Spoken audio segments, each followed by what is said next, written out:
Shout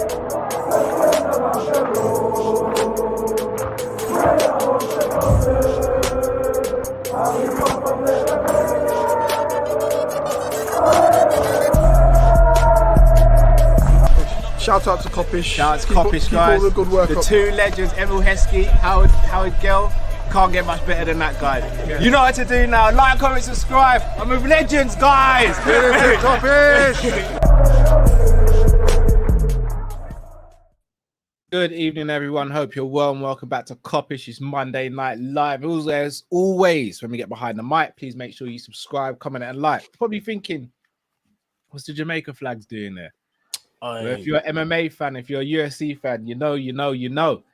Headshot, dead, bang. You know what time it is. Headshot, Leon, dead. Big up Leon Edwards. Leon, Rocky. Trust me, Rocky. You know. Serious victory, you know. Listen, big. Obviously, big up Cal, big up Jude. If you guys had to watch along on Cal's channel and flipping, do you want to know something? When we actually deep it and look back, whether it's how many years from now, Leon beat one of the best welterweights of all time, you know? Of all time. Now, big man thing of all time. Yeah, bro. Well. We have to keep it a buck. Big up Luke as well. I'm not gonna lie. Luke was asking me earlier today if you'd watched it, Matt, because he was thinking, right, Matt missed this, but no, I watched it. I watched it live. I watched it live. But bro, one of the best welterweights of all time that he beat, and let's keep it a buck. Even though there were a couple times back to back as well. Yeah, bro. Because at first, and we see how Kamal was relaxed. I was a bit worried. I'll be honest. Kamal was so relaxed, and I was thinking, oh, do you know what? Rocky might have been a bit of trouble, you know. When I heard long time me no killer man. I know. But be honest though. Did you man think when you look at both their ring walks, he looks the more not nervous, but the more was going through his mind. But rightly so. Remember, he's in the UK. He's on home soil, bro. Yeah. I thought Leon looked relaxed. I can't lie. No, so I thought Usman looked more relaxed, bro. Usman was just like, remember he was just. That's what I was saying that to Drift. I'm not a massive Usman fan, but you see when he does his ring walk, like it gasses me up because I'm like, he shouldn't be this calm and this. That's what I'm saying. Fight. Like when I heard, long time me no killer man. You just knew what time it was, innit? I'll tell you something as well that's iconic. When Usman came right up to him just before they start, and you just see him do this, I was like, yeah, let's go. Yeah, because in the second fight, he was nervous when they did that bit. But this time it's like, nah, I'm the champ. Yeah, I'm the champ. Yeah. No, 100%. No, that was next level, man. But yeah, make sure you go check it out, Sanderson Show, guys, if you want to see. I was during the fight. I think me and Cal was like different level nerve. I don't think I've ever seen Cal that nervous, if I'm being honest. I, not even when Liverpool are playing, is Cal. Was Cal quiet? Was he quiet, or was he kind of like? Yes and no. It depended what was happening in the fight. Because I've seen on some of the watch-alongs, Cal can get kind of when Cal's nervous, he's a bit like. You don't really know what to do, like but he's a bit like me though. Because sometimes when I'm watching them fight, I'm like, I get mad tense, like I'm right there, bro. Yeah, it's mad. No, but big up Leon, man. Trust. Well, now we've got the fun stuff out of the way. What happened? Should we get down to business now? Back to Liverpool Football Club. So we've got a few things on the agenda today, guys. We're going to be speaking about Bellingham after Ornstein came out and made a statement. We're going to be speaking about the Mason Mount rumours and the fact that he's, I'd say, evolved his agency behind the scenes. And also going to be speaking about Kelleher and Carvalho. So, guys, make sure you smash the like button if you haven't. Subscribe if you're new to the channel as well. Remain respectful in the comments to one another. And obviously, goes out saying, remain respectful to us as well, guys. Criticism is all good. Banter is even better. Right. Can I go first on this one, boys? Of course you can, mate. Do what you got to do, my friend. So earlier on today, first thing in the morning, pretty much, Ornstein came out and said Liverpool are unlikely to sign Bellingham due to the fees involved and the financial, etc. Blah, blah, blah, blah. I'll be honest with you, it didn't faze me. Not because I'm numb to what's going on with Liverpool at the moment, but shout out to Pimping the Stress, and he pointed this out as well. Ornstein said that we were being sold, and that didn't happen. And this is not me trying to dump on Ornstein. Ornstein is certified. one of the best in the game. Like, he's not a tapping merchant. He's one of the best about. But I keep on saying, sorry to cut you. Sorry, I have to correct you. He didn't say we're being sold. He said Liverpool were up for sale. Yeah. Very true. Very true. But he said we were being up for sale. John W. Henry's come out and said that's not the case. So again, when I keep on saying that I don't think journalists know what's going on at Liverpool, I'm not just saying it to just try and fob it off. I genuinely don't think they know. The Bellingham was not for sale last time. We all knew that. Anyone could have pushed. He weren't going anywhere. Just like Haaland the previous season, you weren't going anywhere. Everyone knows he's up for sale this summer. Everyone knows it's going to be at least a oneer to get him. I don't think Liverpool are stupid. I don't think we're going to get him, but I don't think we're stupid in thinking, oh, we might be able to sneak in and get Bellingham for a cheeky 70 mil. And the whole world knows who Bellingham is. Everyone in their knew that Bellingham's going to cost over 100 mil, whoever gets him. Liverpool are privy and savvy to that information as well. So when Ornstein came out of that statement today, he was just like, okay, another clickbait thing to be like, it's not happening. But really and truly, and I don't mean this is disrespectful to anyone, so please don't take it that way. But anyone who thought we were signing Bellingham, I kind of want to understand why you thought that, because nothing under this ownership has ever suggested we would do that without selling someone massive first. And we haven't got anyone in the squad who costs more to sell than it would be for Jude to buy. So we're not getting him, especially with so many areas in the squad that need resolving. If we just needed one player this summer, I'd probably stick my neck out and go, you know what, Bellingham might run. But we need, guys, we sat here and said, what is it, 4, 5, 6 players we kind of want to get. I don't see it happening. I know some credible people are saying it's going to happen, and it's not happening, man. And again, I hope to be proven wrong. I hope to sit here in 4 months' time and we're on a Friday night calling and Jamal calls in and gets the receipt out and records this bit and goes, Cal, we signed Bellingham. What you're saying now? I don't think it's happening. I don't think today was a surprise piece. Plus, it's an opinion piece as well. So, Matt Drift, over to you, brothers. Do you want to go first, Drift, or do you want me to go first? All right, shout out Unique for sending this to us. So let's quickly talk before I give my opinion. I thought you were dissing someone just then. I'm not going to lie, bro. I thought you said unique. I thought you were calling someone unique. Yeah, no. Unique. Like, no, he's not unique. Because you said a bit broken. You said unique. You said unique. Yeah, I was like, okay. Long time in a killer, man. Some circle elements like the little man. No. All right. I personally, I'm a bit confused right now. Trent actually took Bellingham on a date. That man there went Chris Brown concert, yeah. There's video footage going around as well. Like, I'm confused just what is actually going on right now, yeah. Now, don't get me wrong. I know you can be brethren, yeah, and not play for the same team. You can be brothers and not play for the same team. Like, all of that stuff is self-explanatory. But these men do roll deep considering they live in different countries. Yeah. So I'm a bit England duty, Drift. He's here for England duty.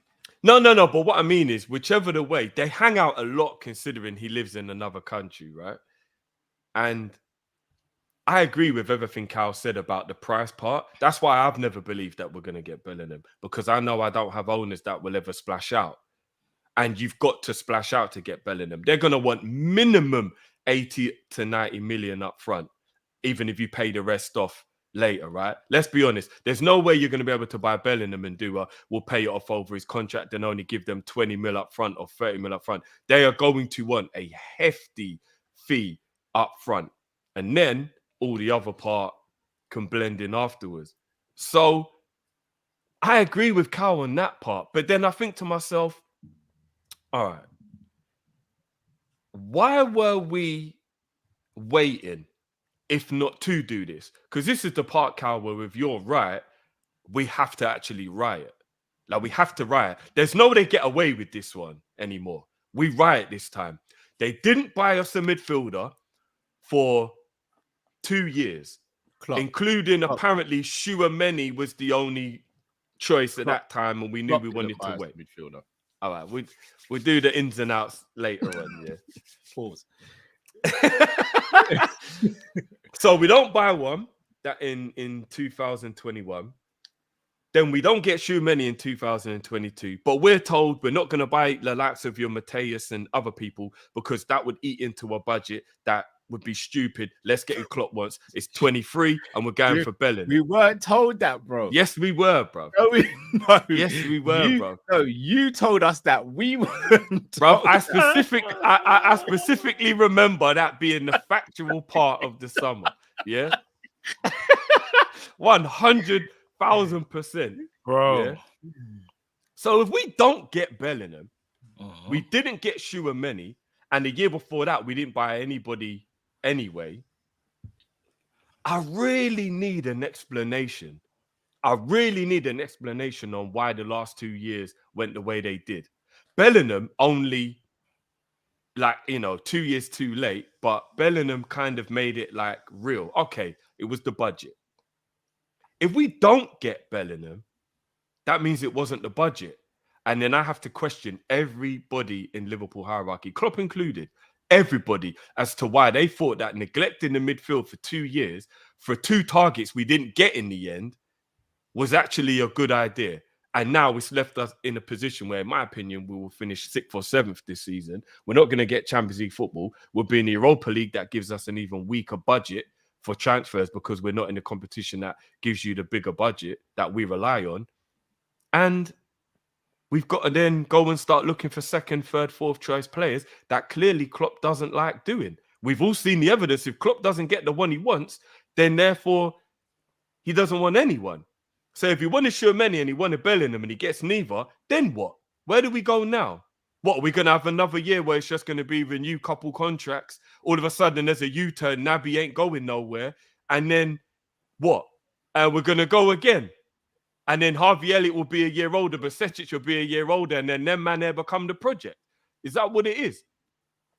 Is that the life I've got to live? Because I'm going to tell you now, if that's what it is, then I'm actually going to quit now, save myself all the liver damage, lung damage, health, brain damage, and all the other stuff I'm going to get from the stress that I'll get from continuing to support this club and putting my life on the line every week, thinking that it matters. And I'll just stop from now, and I'll just start following Leon Edwards, do my UFC thing with Cal. You know what I mean? Sanderson show will take off. We'll just bust that up, bruv. Fuck the football, bruv. Let's forget about football, bruv.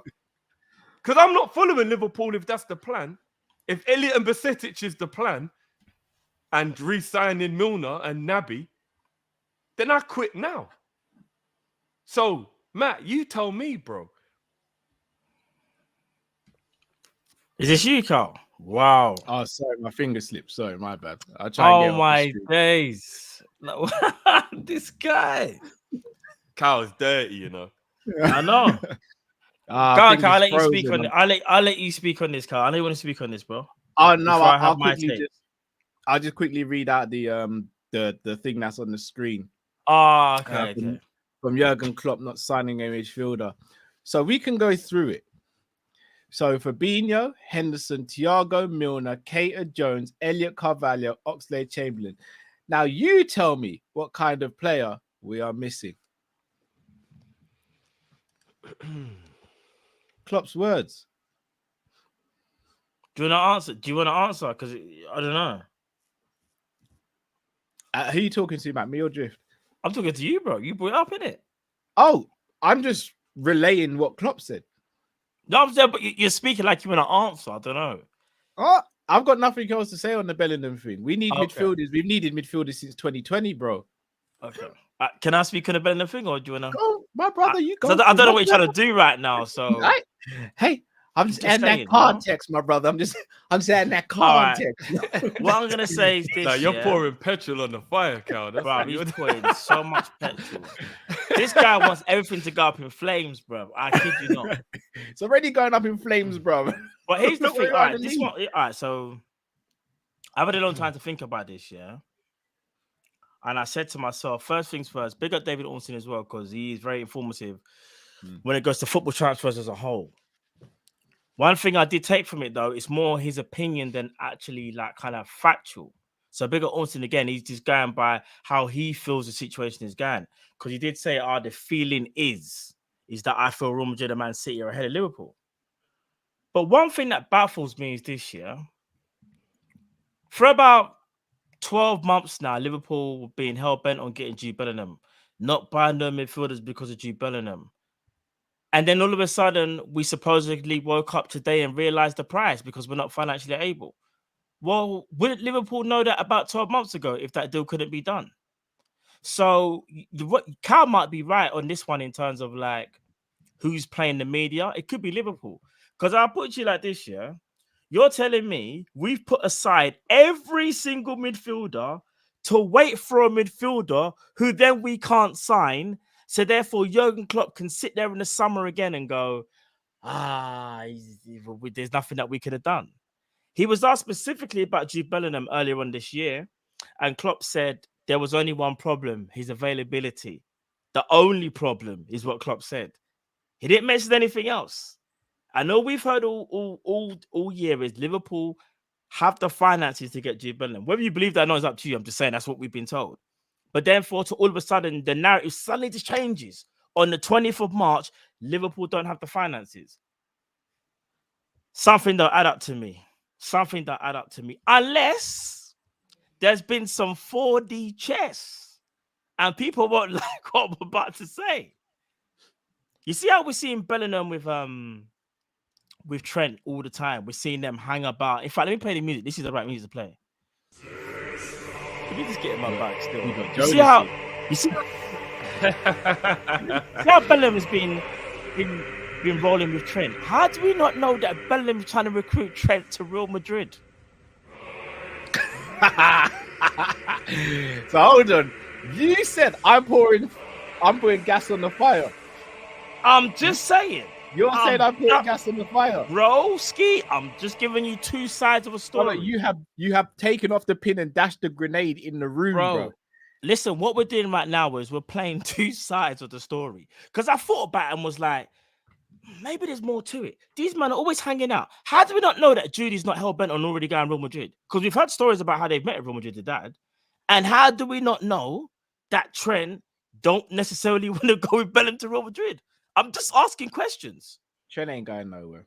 Bro, please don't say that. No football player, don't think for 1 second, just because he plays for Liverpool, he would never leave. Do I think it's going to happen? I'm not that he never leave. He ain't going nowhere this summer. Hear me out. I'm not saying it's going to happen. I'm not saying it is. I'm just saying sometimes you got to look at it and think. That made me sweat, you know, man. Bro, you see the shock that everyone got right now? I'm just saying. Am I getting cold sweat? No, big man thing. What would you do if Bellingham? I'll be worried. I'll be honest. I will be so worried if I see like in the next couple of weeks, Jude Bellingham sign for Real Madrid.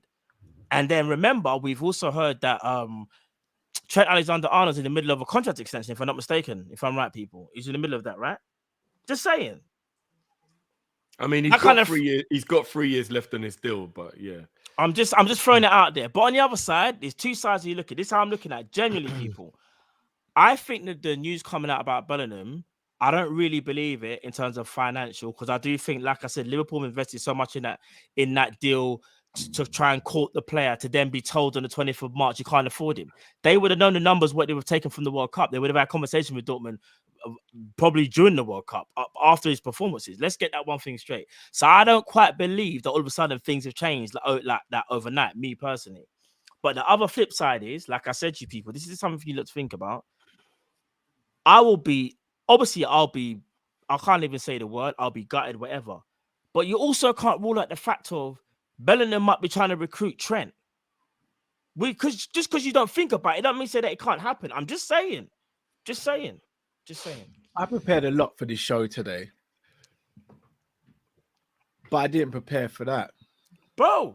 So what I'm gonna do, Matt, respectfully, is I'm gonna hear what you said, but for my sanity, I'm gonna move on from it and pretend it didn't happen. Listen, I don't believe. What I'm saying is, though, I don't necessarily believe it's gonna happen. But would you say it's not impossible to happen?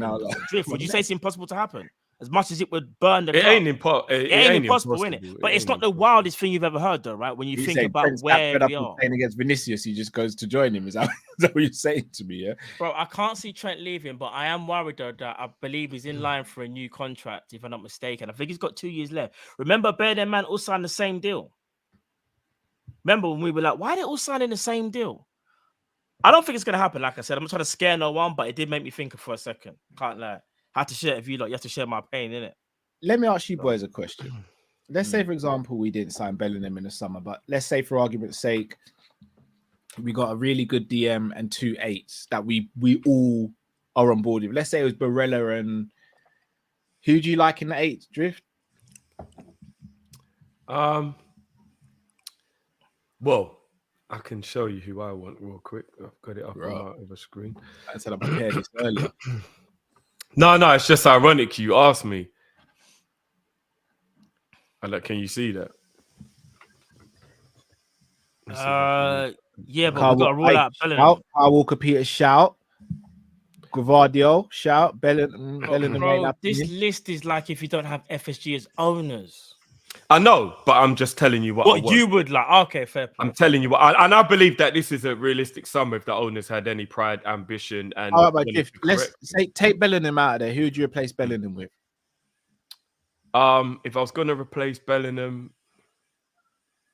Mount. Okay. All right. So let's say it's Mount. Are you happy with that window? Yeah. Matt, would you be happy with that window? I'm over the moon. Yeah, I'll be honest. Like, I wouldn't necessarily go Mount as my first choice. I'll go maybe Kone. I'll go Kone, Rice, and Bella. But either way, just right. You see, if we get a summer like that, you just take out Bellingham, for example, and put in another CM who your choice. You might have someone different, Carl, or whatever. That's still amazing signing, bro. You got a backup right back, someone that can potentially push Trent. You got a centre back who can replace Joe Gomez / Matip. The midfielder of our choice, Declan Rice covers the 6th position and can play 8 as well. Barella's a bad boy, and then you got Mr. Diaby who can challenge Salah. That would be an amazing window, bro. And these are the windows that, like you said, shouldn't be unrealistic. But because of our owners, I guarantee you, we'll get 3 players max, and the total amount we'll pay for them will be so disappointing, so to speak. We will just look at it and go, "Oh, okay." It'll be we'll get 2, man. But am I not right in saying though, guys? We talk about the price. We wouldn't really be that hard fussed if let's say we got all the targets we needed, but only ended up spending 60 mil after player sales. None of us gonna sit here and be upset about that. No. What I mean is though, but you have to be careful in terms of. You know how we said we want to take chances in the market sometimes where, for example, you want to stop players like, I don't know, going to Real Madrid or Barca at early ages, like Vinicius, for example, because we could have got him. You want to be careful when you go for players like that. You just don't know how it's going to happen. And sometimes you have to go and get the established players. I feel like we're in a predicament. We're in a summer where we need established players to get us where we need to go. So you see, like players like your Declan Rice, he's established in my opinion. He's established. Jude Bellingham is more than established, even though he's young. Whereas, for example, we could go and buy a player from, I don't know, another German team. Might not know too much about him, but apparently he's got a high ceiling. I don't know if we can keep. You see, this particular summer, we can't do that. We cannot do that, bro. You're about to lose potentially. In fact, no, we already know we're going to lose them. Flipping Alex Oxlade-Chamberlain, Naby Keita, and potentially a James Milner, whether or not he gets a contract. Pause there, Matt. Pause there. Yeah. Pause there. But go on. Rumors are coming out at the moment. Again, I don't know how true these are or anything, so don't anyone get on to me. Yeah. Milner's gonna get a contract extension. Matt, because you just made that face, I'm gonna come to you first.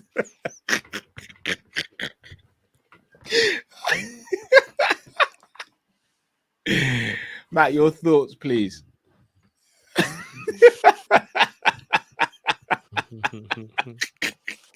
Should have hid your reaction better than that, bro. All right. I'll say this. There's only so many times you can keep re-signing the player who has had an amazing career at Liverpool. bro, when I made that face, it's not because about what he's done or what he or even what. No, to be fair, it's what he's done. It's about what can you do now to take us forward. Like, are you the guy that's gonna be the guy, the leader of this new age, so to speak, new age Liverpool? Can you be the guy? I think for you to be that guy, you have to be of a certain level. Like if we hand it, for example, it's like you're giving the keys to Milner and saying, Milner, let's not talk about Henderson, but Milner, you're bringing up the new guys, so to speak. Yeah, you're bringing them through. Bro, you need to be able to break into the first team first and play at an elite level to lead them through. So you can give them keys, say, to example, Thiago, if he can stay fit, right? Henderson and Milner are on a different path. So they can oversee in terms of like not be the main guy. If you're going to re-sign them, I'll say this. They have to play limited minutes, especially Milner more so than Henderson. Milner more so than Henderson. I think Henderson, that's cool, be a squad player, that's fine. I think Henderson would accept that. But you see James Milner, I don't know how many times I can keep seeing James Milner play at right back when he's trying to show Trent like, oh, you're under threat, or we'll go away to Chelsea and Chelsea are pressing us and we look for James Milner for inspiration. It just doesn't work for me, bro. It just doesn't. Like, I'm not seeing. So just quickly, last thing. Yeah, okay. I just don't like Luka Modric and Toni Kroos, especially Luka. Yeah. Luka's very different. The way how they play the game is different. No, word for word, bar for bar. Sorry, bro. But like, he's a different kettle of fish. The way how they play the game is different. Even in the way they play in Spain is different to England. A James Milner type of player, do you know the biggest respect we can do to him, bro? He loves Liverpool so much, yeah, that we have to say to him, like, we have to let you go in it. Because in his mind, he still thinks he's the old school James Milner, in it. And rightly so, because he's a warrior, and he's, in my eyes, he's actually gone down as a Liverpool legend for what he's done. But sometimes you have to say something for themselves. Bro, we got a glimpse of it that last season when Foden went up against him at right back, bro. I don't want to see them things there, bro. You know what I'm saying? So, I don't know, man. I don't know. This is going to be where the show gets fun. Drifty. Long time in a killer, man. Talk to me, Drifty. James Milner. Now, let me caveat this before I ask the question. I don't think we should talk about Milner's age when it comes to relating to contract extensions. And the reason I say that is because me personally, if I had Luka Modric in my squad, I'm still going to renew his contract. He's ever present, and when he plays to an exceptionally high level. So I don't think it's an age thing. For me, it's not an age thing. What it is for me, though, is a quality thing and a durability thing. So, Drift, with that being said, if Milner resigns, 2 questions here for you. 1, will you admit that Klopp's got more control over transfers than we are led to believe? And 2, do you think Klopp needs to have someone next to him who's willing to say no to him or push back on his decisions? All right. The first question is, would I admit that it means he's got more power than I think he has? I think you can look at that 2 ways, because the fact that Milner took a half wage cut to re-sign last year. No. It's apparently he didn't. It's the next one. No. This one. He took a wage. He's probably making that back up in appearance fees, though, Drift. Let's be honest. He took a wage cut. I do believe that a lot of why Klopp wants Milner around, and look at this whichever way you want. Look at this because he hasn't been given the squad. The players aren't good enough. Whatever it may be, whichever way you want to look at it. Let's not go too deep into that, because then that means that we could be arguing about that for an hour. But whichever way you look at it, there are a lot of players in the squad that Klopp doesn't trust, whether it be mentally or whether it be availability, right? I know what you're saying about Modric, Cal, but I think Milner is pretty much the same in terms of like, yeah, he gets the odd niggle, but Milner is pretty much available the majority of the time that Klopp needs him. There's not very many times that he's... And play to a high level as well. I did say that as well. Yeah, but because they're 2 different types of players, playing to a high level is going to be looked at differently. Milner can't cope with the way Klopp wants us to play because of his age. Yeah, I agree. But he never lets you down. He never lacks effort. It's not like he's like giving the ball away and doing stupid things. I still think he plays pretty well. But it's just difficult at his age now to keep up in the way Klopp tries to make us play. There's very few games where you come out of the game and you're like, yeah, Milner let us down today. Milner was crap today. Milner's the reason. If he's at right back, like the odd time like Foden last season, yeah, he might get rip up. But I saw him playing at right back this year and he had man in his pocket. Like, I think it's very easy to just scapegoat James Milner. And because a lot of people have an issue with the favoritism of Milner, I think they look beyond what the truth is. James Milner never lets us down. I don't care what anybody says. James Milner never lets us down. You might be able to point to one or two. No, you can point to one or two games, but that has happened with many players across the board. There are many times when all of our great players have had a bad game. Many times. Thiago's had a bad game. Salah's had bad games. Van Dijk's having bad games. Let's not try and just point the finger at Milner and act like, Milner's a crap player. He's having bad games. If you're kind of skirting around the question, though, bro. I said he's available and plays to a high level. There's a difference between not letting the team down. Available and plays to a high level. Not a high level, Drift. When we watch Modric, bro, we look at him and we go, "Raw, how is man still doing this at 38?" Yeah. We don't watch Milner and go, Modric is playing to an elite level. Yeah, exactly. But I think Milner plays to a high level, a very good level. It's not. I don't ever think Milner is a liability. No, but you see the way how possibly we play at right back up against really quick players. But if you're playing against your average winger and not a Vinicius or a Foden or one of those young, rapid, properly like up and coming players, I think Milner is absolutely fine for 20 minutes. The Premier League is a lot of athletes now, though. That's why I would say the game is slightly changed. Because even like, all right, look at Brighton, Mitoma plays on the left wing. By the way, I don't think Milner should be playing right back. I'm just saying he rarely lets us down, though. That's what I'm saying. Of course. Here's the thing. I agree. He's not he let us down, though, Driv. It's just that at some point we have to move forward, though. And as much as like we love some of these players that have played the game at a high level, I can still do it to a degree, bro. We have to move on because it's like that cycle, innit? Like sometimes something has to come out and then like it fully restart. Like, because here's the thing, Driv, we're getting to a point now where like I think like Verge is like 29 or 30, Henderson's 33, Milner 36, Matip 31 or 32. We're getting to that point where one by one, they're going to start like, you're going to have to move off a block, innit? You have to. And I think James Milner, we're not picking on him, bro, in my opinion. It's just, he might have to be that first one to allow someone else to come in. Because here's the thing. If I said to you right now, we was going to get Kimmich instead of Milner, you would say, all right, you're cool because you're okay with the quality. Do you get what I'm trying to say? I hear No, I get it.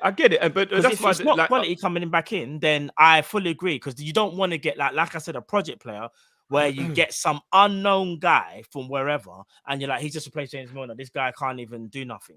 But it's if we replace the quality. Yeah, but there's a second part to what I was saying though. Let me just because I'll probably forget. So there's a second part to what I was saying. The second part is I don't believe that Klopp is re-signing Milner for on the pitch for next season. I know he's played a lot of minutes this year, but I think it's more because he knows that he is a coach for the future, so that will be a part of his next contract. And I also believe that he loves him in the dressing room because he is his third lieutenant. And if I'm being honest, it's very important you have that. The greatest manager of all time, Sir Alex Ferguson, as most people want to say, kept Scholes, Keane, Neville, Giggs, all of these men way into their 30s. In fact, Giggs and Scholes were nearly 40 when they were still at the club. They weren't playing much football, but he wanted them around for their professionalism. Look how James Milner... Yeah, sorry. I was if it's a coach shift, that's a different conversation, though. But all of the other ones... No, even just a coach. He was... Ryan Giggs was 40, still playing. Paul Scholes retired and came back and was still playing. I know, but because he needed them in the dressing room, to a high level. No, they were playing to a high level. Paul Scholes at 37 was not still playing like he was a 30-year-old. He was way diminished. He was way worse of a player than he was. He was controlling games, bro. No. He wasn't, man. He was playing to a decent level, but he still wasn't that guy that you he might not have been. No, he might not have been the He might have been but it was off the field, man, why these guys were kept around. It wasn't really their on-field stuff. You need them man in your dressing room. You need people who will pick people up. But Milner is playing at a good level, bro. Milner, when he's on the pitch, he's not crap, bro. You know? Not Scholes and Giggs level, bro. I truly believe that because they're better players overall, people might look like they're better. But for what Milner does for us, he doesn't let us down, and he's a good player. Should he play less minutes? Yes. But off the field, I believe that's where Klopp wants Milner more than on the field. He's a homegrown player. And I've said it before and I'll say it again. He is not the person we should be worried about when it comes to buying people. Kimmich comes in, Matt. He replaces Ox, Jones, Naby, Fabinho. He replaces those players. Yeah, no, but what I'm saying is... Do you get what I mean? Not Milner, not Henderson. Those men become 6th, 7th, 8th choice. Sorry, Matt, real quick. Let me ask you a question. Are we not, if we're keeping Milner as fans, and this isn't just aimed at you, because you're not the only fan who wants us to keep Milner, is it not hypocritical to say that we need to look at what our rivals are doing and would this player get into our rivals team and would this player get into a rival squad when we're looking to extend Milner, who wouldn't even get near to playing for any of our rivals, our close rival? He wouldn't even get on the pitch at Arsenal. He wouldn't get on the pitch at City. Wouldn't get on the pitch. I believe he'd play for Arsenal. No way. Who? No way. If they had an injury to one of their 3 starting midfielders and he needed that experience to see out an important game, Arteta would rely on Milner. Oh, they just bought Jorginho for that drift. Yeah. No, but I just mean, well, there you go then. Jorginho's a slow kind of whatever player, but he felt like his experience was important. But it's nothing to do with his speed. Jorginho dictates games with his pass. They're different players, though. Yeah, one is more... because Milner's a high-action footballer, but... And remember, we're talking about our 8th choice, or the player who next season, I believe, will be our 8th choice. No, he's not a 8th choice, because he's usually one of the first 2 subs that Klopp makes. Yeah. Because the other players are dog shit, man. I've told you, look, there's so many times. No, because Klopp doesn't trust the other players, Drift. Yeah, exactly, because they're not good enough, Cal. But if we replace those guys, Milner won't be playing. Is Carvalho not good enough, Drift? Well, Carvalho just got here, innit? I don't know what the problem but this is what I'm saying. Just because Klopp doesn't trust him doesn't mean they're not good enough, bro. But Klopp clearly does see something. Like, we can't just all of a sudden act like Klopp isn't with them every day in training and there might actually be things. No, but he gets things wrong, though. These are the times when, when we say... Of course. You've been getting it wrong all season, bro. You see Carvalho, I know we're going to talk about him later potentially, but see, like, the Milner thing, like Cal said, I think Milner's always one of the first subs, I think, to join or whatever. And I think to myself, I know you're going to James Milner because you trust him and what he's done. But you got to look at what can players do down the future. Like, certain man aren't been given. It's kind of mad. I'll even say this year, people might think I'm crazy. Liverpool Football Club want to continue with Curtis Jones, but are not willing to give him minutes to see if he can actually do something. You're still going to keep going back to James Milner. And I'm not even the biggest Curtis Jones fan, but I want to see if he can progress to this level. Klopp, you got to play him. Then you got Carvalho as well. These are players at least that, they're not in Klopp's bad books like Ox and Naby, injuries, whatever. But even with Carvalho, bro, give him a chance. But you always refer back to the old guard because you rely on them and you've relied upon them before. And in my opinion, like you said, Jiv, he can't help it because I think, in my opinion, he looks at James Milner, like you said, as a lieutenant and as someone that he's always been able to trust, never lets him down. However, that can always blindside what you sometimes need, though. Sometimes you need to step away from that security blanket. And that's what I feel like Jurgen does at times. As much as we love him, and as much as he's fair to a lot of players, bro. Sometimes that security blanket with some players, you think to yourself, bro, it can't always be them. It can't always be. Like, it literally took about 9 games for him to drop Henderson and realize and go, the midfield's just not working. Remember when people kept on saying the midfield, he used to say the midfield is fine. It's the other aspects of the team as why the midfield is bad. Then 1 week he was like, yeah, we got to make some changes. Then he decided to change Bajcetic. He put in Bajcetic, Thiago, and I think Naby. Remember when we first made that midfield change and we had to change it around? We love Klopp, bro, but these are the things, and I think that favoritism aspect can get carried away with him at times. I don't think it's favoritism. I think if the people can't be trusted, you're playing who you know will give you what you need. And I don't have a problem with Milner seeing out 10, 15 minutes of a game if the rest of the team is brilliant. He's no, not. But that's what it would be next year if we do buy what we're supposed to buy. But why does it have to be Milner seeing out games though? Why can't because you need an experienced head. Bro, didn't Milner start in the Bernabeu? Hold on. Let me ask you both injury, a question. Bro. Not that's still wild. Serious question here, yeah. There's 10 minutes left to a game. We're 2-0 up at Aston Villa, for example. Let's say our starting midfield was Declan Rice, Manu Kone, and Barella. We're 2-0 up, 10 minutes to go. One of our midfielders has gone down with a slight injury, nothing crazy. We need to bring on someone just to shore things up and see out the game. Are you bringing on Bajcetic or Milner? Probably Bajcetic. That's my point, Drift. So age has nothing to do with it. But Milner would be the 8th choice, Cal. No, but he wouldn't, because in my opinion, I don't think Klopp makes that substitution. I think Klopp brings on Milner instead of. I think he does. But you're only basing that on this year when everything's been bad and the players have been. I'm basing it on the whole time he's been at the club, Drift.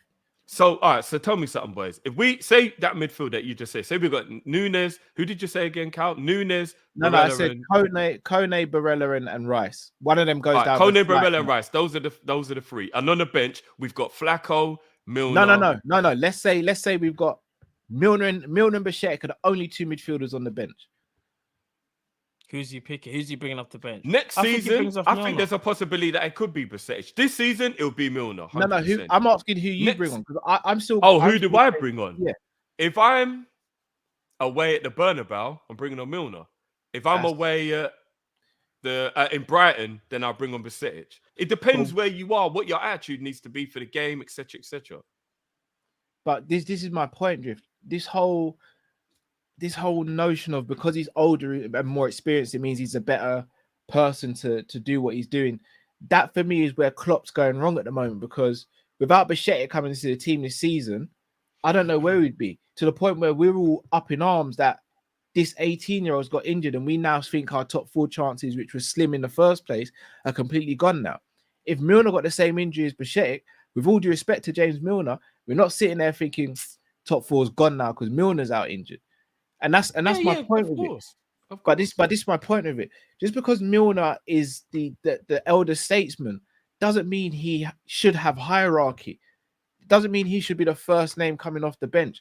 But because Klopp is reverting to type, because Klopp is, and I hate to use the word, but he's scared to do something out of the ordinary, it's making us as a team ordinary. Because I'm going to be real with you, Milner is a walking yellow card a lot of the time. That hampers the team. Right. He gives away silly free kicks in silly areas. I'm not trying to dump on Milner here, Drift, because I will name you things he does well. When he came on against Bournemouth and went right back, I wasn't happy about it. Milner's cross and run gave us the reason why we got a penalty. So I can look at it both ways, but I'm not sitting here thinking Milner needs to get a contract extension. And look, if Klopp wants him in the dressing room and all that, then I think Klopp's got a bigger problem at hand, because you shouldn't need to keep renewing Milner's contract to oversee the dressing room, because you've got players like Alisson there, you've got Virgil there, you've got Trent, Robbo, Matip, Henderson, flipping Flacco, you've got Salah there. You've got 8 players, in my opinion, who should be able to go, okay, Milner's gone, we step up. We may not be as great a leader as him, but there's enough experience in the squad to go, Milner's gone, big up James Milner, loved him while he was here, but he's gone now. Us, man, we gathered together. No one's going to mug us off. We're all experienced players. Like this notion that Henderson or Milner's got to be on the pitch, or Milner's got to be in and around the squad because of leadership, is crazy to me, because what we're just going to keep on renewing his contract, because we're going to be signing new players. So those new players aren't necessarily going to be as experienced. So when are we going to stop holding these players' hands and letting them thrive by themselves? Because at the moment, Stevie's 3 years old. I have to hold his hand across the road. But bruv, when he's 12 years old, I can't be saying, Stevie, hold my hand, wait to the green man. He needs to know when to cross the road himself. And at the moment, Klopp's not letting these players do that, because he keeps renewing contracts of Milner. I hear that. And again, I'm not even saying what you're saying is wrong. But in my opinion, there's no problem with having 1 or 2 players re-sign contracts. So maybe some people would let go, whatever. If the rest of the squad is fine. I truly believe the only reason why people have a problem with Milner is because he's playing more than they think he should play. But I think he's playing more than he should because the rest of the team aren't good enough or they're letting us down.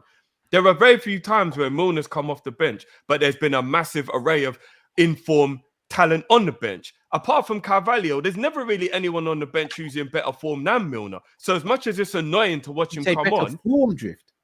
Yeah, who's in better form in our team now? That'll be on the bench with Milner. Because including the injuries, there's probably nobody ever else on the bench anyway. They don't play because Milner plays ahead of them, Drift. Who though? Who? When has there ever been a game where all of our midfielders have been fit and in form? All of them, but Milner still plays ahead of all of them. No, but which ones are fit or in form? Ox is never in form or fit. Naby's never on form or fit. Jones is never on form. When they are, Carvalho's never been on form. Like, I don't understand. No, but when they are, they don't get played. The Milner plays them. No, but sometimes they do play and then they just pull up stinkers. But then nobody will go, oh, maybe that's why Klopp's playing them.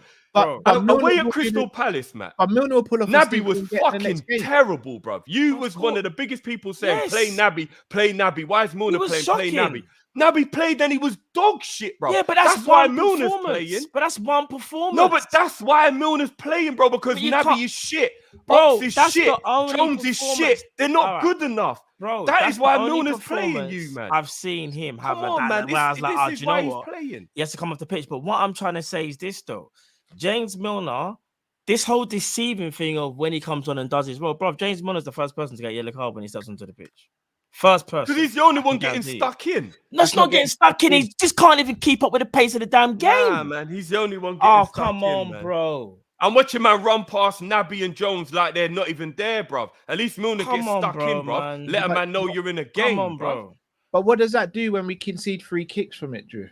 Yeah, I don't want him doing it in a stupid way. I get where you're not coming from. Anywhere on the pitch, but I prefer a man who's involved in the game and he's not just like a lamppost where man don't even feel like he's in the match. Drift, you're trying to single out other players because remember, this is about James Milner. It's ain't about. I'm not singling out anyone. No, because I find it weird how you say Curtis Jones is all of a sudden shit when you were bigging him up for so long and now all of a sudden he's shit. I don't understand how you get to that conclusion. Playing shit.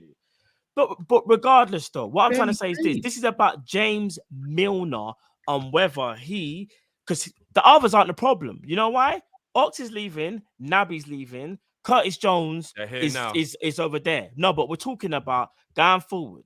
And we're talking about about why Milner played. No, but we're talking about We have to talk about the present, guys. Bro, and we're talking about why Milner played. We are talking this ain't the future. Bro, we are talking his contract extension.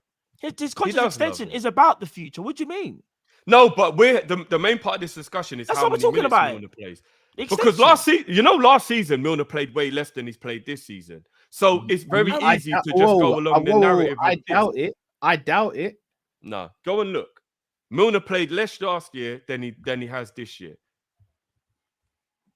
And whether or not he's played more or not, the point remains he's playing because the others can't be trusted. If we had Chouameni, Barella, Bellingham, all these guys in our midfield, then Milner wouldn't be getting no game time. He would just be there to be a part of the squad and to keep the momentum and then hopefully go on to a coaching role. But you keep talking about the others are dead, yeah? I'm talking about, let's talk about the fact of he might sign this new deal. This is my argument.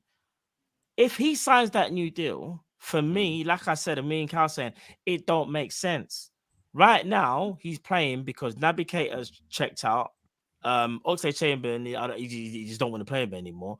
And Curtis Jones, I don't even know what's going on. Yeah. But what I'm trying to say is 2 out of them 3 players I just mentioned won't even be here. They won't be here, bro. So we might not even mention them. They're not going to be here. We're talking about going forward. We are Liverpool and we want ambitions to try and get back to the top. Do you think it is wise to re-sign James Milner? If you want to really restart the thing, have a revolution. I'll answer you. If you're going to go and buy 2 or 3 top quality midfielders to replace the ones leaving, I have absolutely no doubt that Milner staying doesn't affect anything. But why can't Henderson be that guy? And why can't... he will be as well. Though. He will be as well. You'll have Flacco, Henderson and Milner for experience. And then you'll have the younger guys to be the starting lineup. We've got a lot of experienced players in the team. That's what I'm saying. I don't think put at this. I think it's that whole FSG thing of you're worried. And I hear that you're worried about who stays, who comes in. Bro, we're Liverpool, man. We can't hold on to James Milner forever. Do you get what I'm saying? We can't, bro. No, I look, I can understand where you lot are coming from, but like I said, there were 25 players in the squad. If Milner is the 7th, 8th choice midfielder because we have a brilliant midfield because we go and buy 2-3 players like we're supposed to, who cares if Milner's the 8th midfielder in the team? I do. You always can rely on him. He's a professional. He'll go into a coaching role. He deserves that after the service he's given to the club. Because I get where you lot are coming from on the sentiment thing to a degree. But at one point, is it also about respect and appreciating what somebody's done? You can't just turn your back on somebody. No, but what I'm saying is if Milner gets a coaching role at the end of all of this and you kept him around until then, so be it. Like, so be it. There's other people in our team that will probably go off and do other stuff. If Milner signs as a coach, I've already said 100. If he just said coaching role and you literally we're going to see you 5 times a year, cool. But here's the problem. With Jurgen Klopp, as things stand, because we can only go by what's happened in the past year, he finds it hard to let players go. Remember, he finds it hard to let players go unless they ask him to go. Unless they say they want to go. Do you get what I'm saying? It's that Klopp is loyal, proper loyal. We like that. But we don't want loyalty to get in the way of our rebuild, bro. That's what we're saying. We're not saying James Milner's the only one that has to go because he's the problem because of Liverpool Football Club. What I'm saying is I speak for, I don't even know how many, but James Milner has been an amazing servant to Liverpool. But for our rebuild, you're probably going to have to go, bro, because we need fresh blood. We need something new injected into the team, bro. Do you get what I'm saying? No, I know, but you still Milner's got not other the players. issue, though. No, but you still got other players though that can do the Milner role. That's what I'm. How many? Let me ask you a question, Drift. Milner's at Liverpool. Sorry, Milner wants to continue playing football. Yeah. I think that's obvious for everyone to see. And you know what? Big up to Milner for that. Aside from the whole Liverpool stuff, big up to Milner for that. Because one, keeping your body that fit from the age of 16 to 38 at the highest level in the game, nothing but ratings for James Milner on that front. Yeah, no, of course. But he wants to play football. Yeah, he's made that clear. What makes you think he's going to sign a contract again that says, all right, James, I want you to stay. I'm Jurgen Klopp. James, I want you to stay, but I'm going to make you 8th choice midfielder. What makes you think Milner's going to accept that when Milner's going to turn around and say, well, this season I've played a lot of minutes and I want to continue playing football. I don't want to be 8th choice. I don't want to be getting bit part minutes. I want to be getting a decent amount of minutes. What happens then? Well, obviously, we'll never know what that conversation is like if that's happening, or then. No, but I'm asking, what happens then? What happens? Because if that was the case, then you would have to say to Milner, look, maybe you might have to find another club then, because we can't guarantee you a certain amount of minutes because we're going to hopefully bring in other players that are younger and will play more than you. Hence why I asked the question, Drift, because Milner stayed at the end of last season. His contract was going to be up, if I'm not mistaken. We renewed it. So he stayed. For me, he's not staying at Liverpool unless Klopp's gone to him. You're going to be getting good amount of minutes. Yeah. I'm not saying he's going to be a starter every week. He's going to be getting a good amount of minutes. Do you know why I disagree with that? But Drift, the proof's in the pudding. The proof is there, bro. He's getting the minutes. No, not necessarily, because as I say, we still have to take into consideration the injuries and the poor form of a lot of the other players. But maybe you lot are right. Maybe you are right. I don't know. I'm not saying you're wrong. I'm just saying there could be other things. But let me flip it on you lot then. Because in my opinion, again, and this is an assumption, this isn't facts or anything, I'm just giving my opinion. When you get to 37, 38 years old, and you're in a club that's still playing at the highest level, common sense would tell you anywhere else now is a step down.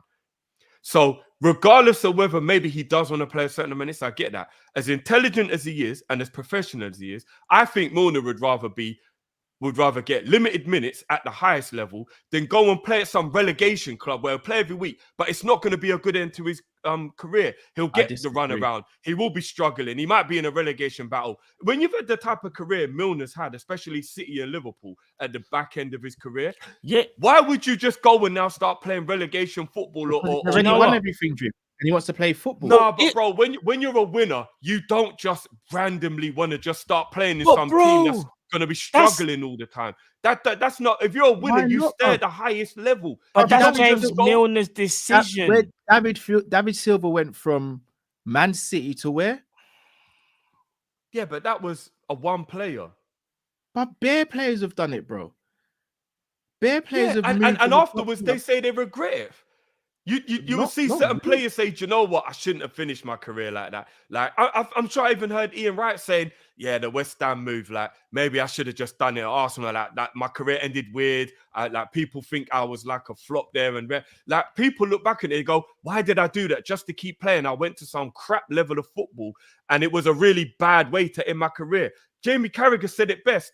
I knew if I go somewhere else and that's a lower level, I'm going to regret it. So I'd rather retire than finish my career in some lower level. All right. So maybe Milner would rather be on the bench at Liverpool than to go and play for some team that's in a relegation battle and be stressed all year for the last year of his career. But why just would because you do that? But just because he wants to do that, why is that good enough for us? Jurgen Klopp is still the one, like you said, yeah. Like that has to still say... that was just to answer Cal's question of it's clear he'd only stay if he's being guaranteed minutes. Okay. That was based on that. Okay. But let's just say, for example, Milner did want to stay, because I don't think Milner wants to stop playing, yeah. That's where Jurgen Klopp had to step in and go, do you know what? Listen, I get it. You want to still play at the highest level, but we're on a different path to what you're on. We're on a different path now. So, big man, we love you and everything. You either be a coach, come back in a year's time or whatever. If he's go to Leeds, do your thing, come back, whatever, it's calm. But big man, your ambitions are different to ours. They are different. They don't align. And I'm not saying, you're not saying, Drift, that's definitive. You're just giving an example. But bro, let's just say that is the case though. We as Liverpool fans and Klopp, more importantly, should be saying, you know what? Yeah, do you know what? I've got a Lowry signing him. I feel like it's sentiment that gets in the way sometimes, you know, bro. I'll be honest with you. It might be. I'm not even saying I'm right. I'm just giving my opinion, by the way. I'm not even saying it's right. Because a player that will stay at the highest level on what it is. Of course, because if a player that will stay at the highest level, of course, he's going to want to stay. He's never going to want to leave. But then the manager has to take the final say. The manager has to say, he just got to look at it, blank canvas. I know what you've done. I know what you've done. I know you've done, yeah. But what can you do? I need to think about a rebuild. I can't think about you like going forward in terms of where I need to go now. Respectfully. And it's not a bad thing to say. Just to wrap this up, because obviously we can't just keep going about it. But would you lot say the core squad is 8 defenders, 8 midfielders, 6 strikers, 2 goalkeepers, and then the rest depends what you want to do. That's you, because you might have a youth goalie or what. That is pretty much what you would say, innit? You got 8 midfielders, you got 8 defenders, 8 midfielders, 6 forwards, and then the rest 2 goalies, and then the rest. You pick and choose what you want to do with the few, I think maybe 3 or 4 squad places that are left. So if that's the norm, for Milner to be the 8th choice of those midfielders, in my opinion, is a minor.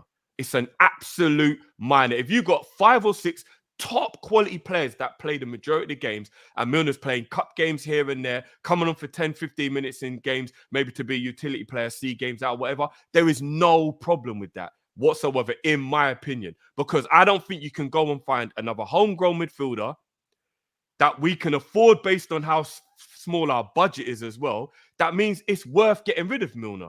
As long as you've got 3 quality players coming in the summer in midfield to replace Naby, Ox, and in my opinion, Jones, who I think should go as well. But even if he doesn't go, I still think we should. I have absolutely no issue with Milner being a 7th or an 8th choice midfielder, playing here and there, being around, being part of the squad, and being given that loyalty based on his service to then move into coaching afterwards. I think it's being blown out of proportion because we're playing shit and there's nobody else good enough to take his place right now, which is the bigger issue. The bigger issue is Liverpool have nobody good enough to stop James Milner from playing. I think that's the bigger issue. But again, that's just my opinion. On that, Drift, I hear what you're saying. I'd rather see those minutes go to a youth team player and see if that player is going to be about it, rather than give it to someone who's only going to be around for maybe a season. That's a big risk, I can't lie. Not if it's 8th choice, then there should be no risk. Your caveat to Milner staying is that there's very little risk in him being there because he's 8th choice. If our youth team player is 8th choice, I'd rather the youth team player get those minutes so we know if we've got a player or not. Milner's blocking someone right now. He is, unfortunately to say it, he's blocking someone right now. Yes and no. Yes and no. No. Guys, hope you enjoyed that little debate. If you got a bit too personal in the comments, kindly leave and do one. Next topic, another homegrown player. Mason Mount. This is going to get... I reckon today's going to be hate drifty. Well, you know what, Drift? Now you said that, you got to go first. All right. I was talking, big up my boy Sai as well. Obviously, you don't know Sai. We were talking, and I had a good feeling about Mount generally. You lot know way. Me and Cal spoke about Cal off screen. I don't know if Cal still shares my sentiment, but at the time, I remember Cal agreed with me that he's a very underrated player. And I was talking with Sai and whatnot. Hold on, Matt, fix your face, bro. Just because I said he's underrated doesn't mean I say I want to make Liverpool like he's world class. Don't do that, man. That's what he said to you, Drew. No. They never said he's world class. No. What did Cal? No, I just need you to repeat something. Cal agreed with me. No. Cal agreed with me that Mason Mount is an underrated. What did Cal say about Mason Mount exactly, Drew? He said he's an underrated player. Does he rate him? Really, I don't know Jamal? how highly, but I need those receipts, son. No, man, you're nasty. Anyway, Cal will obviously speak to himself afterwards. I'm just talking about. This was in the summer. So anyway, so back to my point. So I had a good feeling about him, but having a conversation with a non-Liverpool fan also gives you a bit of perspective. And as you know, Sai knows his ball, so like he's not just going to say things for the sake of it. Yeah, of course. And how I felt before, plus the conversation with him, has got me thinking in the last few days. And I actually think that Mason Mount, as weird as it sounds, if that is the only option we can have, now he would not be my first choice if there was a player we could go for. I want to make sure I'm putting that out there. There would be other players that I would put ahead of him. But if you're thinking about the availability of the player and our ability to get that player, on top of the fact that he is homegrown, because again, as Cal's put, we do have to factor that in. We are losing one or two homegrown players, and we do actually need to buy homegrown players. We can't ignore it anymore. I know we banter Cal about it, but we actually do need to buy homegrown players. Oh, I know. So if you think about the ability of the home, if you think about the availability of all the homegrown players, and you look at the fact that there's a big chance Rice might go to Arsenal. If you look at the fact that Bellingham now looks like it could be off the table, and you're looking around at what homegrown players would actually be good enough to play. You're not just buying him because he's homegrown. You're trying to do what City did with Grealish, where you're actually buying a player you think might actually be good enough, as well as being one of the only available homegrown players. Mason Mount, under Klopp, playing in the number 8, being a goal-scoring player who has a good engine on him, takes instructions extremely well. I don't think there's many available homegrown players out there that would do better for Klopp than Mason Mount.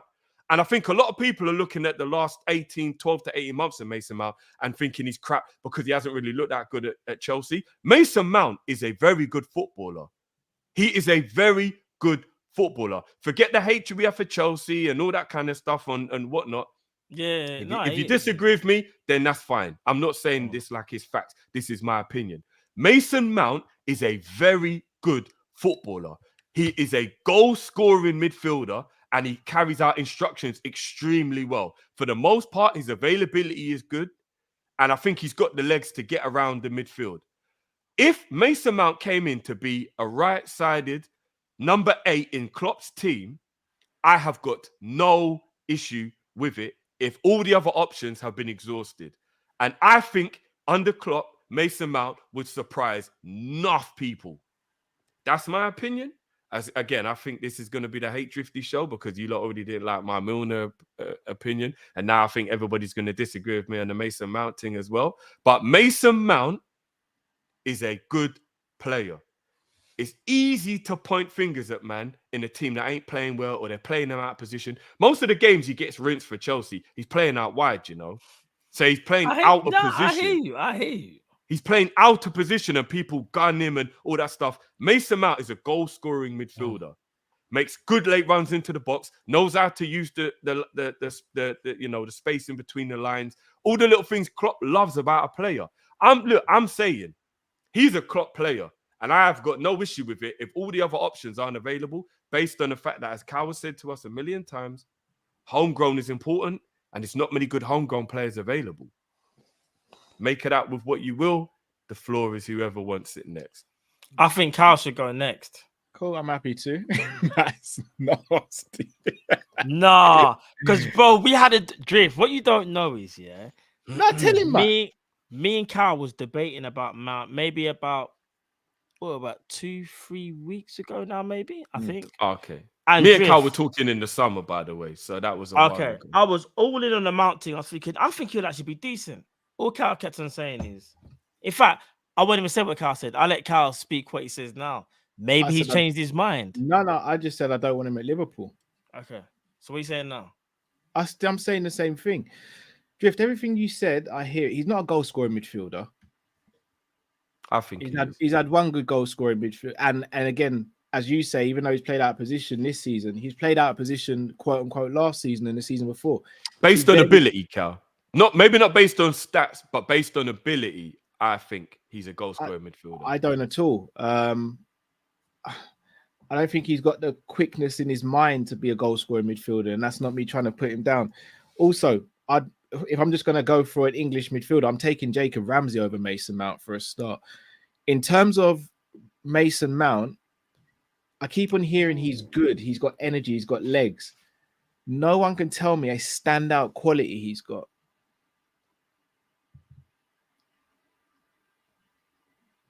Oh, you're asking us? Or I'm just no one can name it. I've asked so many people, what is a standout quality that Mason Mount has, and no one. I say he's got a good eye for goal though. I'll say passing and shooting. Maybe passing, not like on an elite level or anything. Definitely not. It's one of the most frustrating. I think his shooting's decent though. I think his shooting's good. I never said what's decent. I think it's good. No, I think his shooting's good. I'll rephrase it. His shooting's good. He's got good shooting. Stand out. I need standout ability. Bro, he's a good shooter of the ball. I don't understand. No, good. Bro, all right, he's got amazing tactical awareness. No, he actually does. Amazing tactical awareness. Yes, bro, he knows how to go between the lines. What Drifty was talking about. Yes, he does, bro. He knows how to get between the lines. Bro. And he's extremely good at carrying out a manager's instructions. If you want to talk about breaking down a low block, Mason Mount actually got a very good footballing IQ, you know. He can't break down low blocks. No, with his runs, Cal, not skill and all that, but with his movement and his runs. Yes, you want to know what's so crazy? That. Mason Mount will walk into this Liverpool team, you know. Don't get twisted. So do we, Matt. No, but come on, you know what I'm trying to say, though. I'm deadly serious. I kind of think we would walk into this team as things stand right now, Matt. Come on, bro. No, but Matt, all right, I'm not being funny. Joe Linton and them man walk into this team. Does that mean he's amazing? He's not amazing. He's a good footballer. Bro, we can't base it on what walks into this team now because, bro, how many midfielders in the world, probably about 60, 70 midfielders walk into Liverpool's team right now? It's not what we're looking at right now. I want to know, could Mason Mount walk into the team when we're at our peak? Could he challenge when we're at our peak? Because that's where we want to get to. Yeah, but then, do you know what I will say though? We're being a bit harsh. You know why we're being a bit harsh? When we bought man like Coutinho and Sturridge, they weren't doing anything special. They were just talent. What were we aiming for? No. But regardless, no. But you got to look at the talent though. If you think you can get more out of the talent where they are now, you take a chance, right? We're not saying Mason Mount definitively, in my opinion, is gonna he ain't gonna change how we play. But let's say you get Mason Mount on top of others. Like you have to get other. He can't be the only signing for me. Obviously, even I know that he can't be the only signing. But let's say you got Kone and him, or you got I don't know, Matthias Nunes and him. I'd be like, all right, maybe we can cook something potentially. I say potentially, and I get it. He's not the midfielder that would be. If we got Mason Mount and Matthias Nunes, I'd be so disappointed. All right, guys, can I just caveat that with some stats just to maybe see if Cal's right? Cal don't want to hear the stats. I know the stats. You don't want to hear the stats. But just for the sake of the season, 6 in the next, 11 in the season, and just for the sake of everyone else, I'll just quickly say this out loud. Let me run through it. So I'm gonna just say GA because I think as an 8/attacking midfielder, assists are also important, right? Yeah. So. In the last 4 seasons, including his season at Derby, which I think he was pretty good at. So I'm start with the Derby season, and I'm going to go through just quickly. At Derby, his GA was 17 in 35 games, which I think is pretty decent. Then the following season at Chelsea, his GA was 14 in 37. In the following season, his GA was 18 in 36. And in the following season, his GA was 29. So last season, he got 29 GA. Yeah. And this season, which obviously Chelsea have been absolutely abysmal, so it's very unfair, I guess, maybe. But this season, his GA is still 9 in an absolutely shocking Chelsea team. That's in 23 games, 9 in 23. So yeah, there's a little bit of an up and down there. But I think last season, 29 GA. What position was he playing in? Wing and advanced 8. That's normally where he plays, either advanced 8 or wing. He mainly plays wing, bro. 17 GA and then 29 GA in his Tuchel played 2 3 at the seasons. back with 2 midfield, bro. He mainly played wing. Look, he never played 8. They don't even play 8. I'm just saying there's a player there being misplayed and mismanaged, still managing to get 17 and 29 GA in the last 2 seasons. As a winger. No, but bro, I'm just saying, I think there's a player in there that is, I'm not even going to lie, 29 GA outdoes most of our players. It does all of them for midfield. Let's keep it about.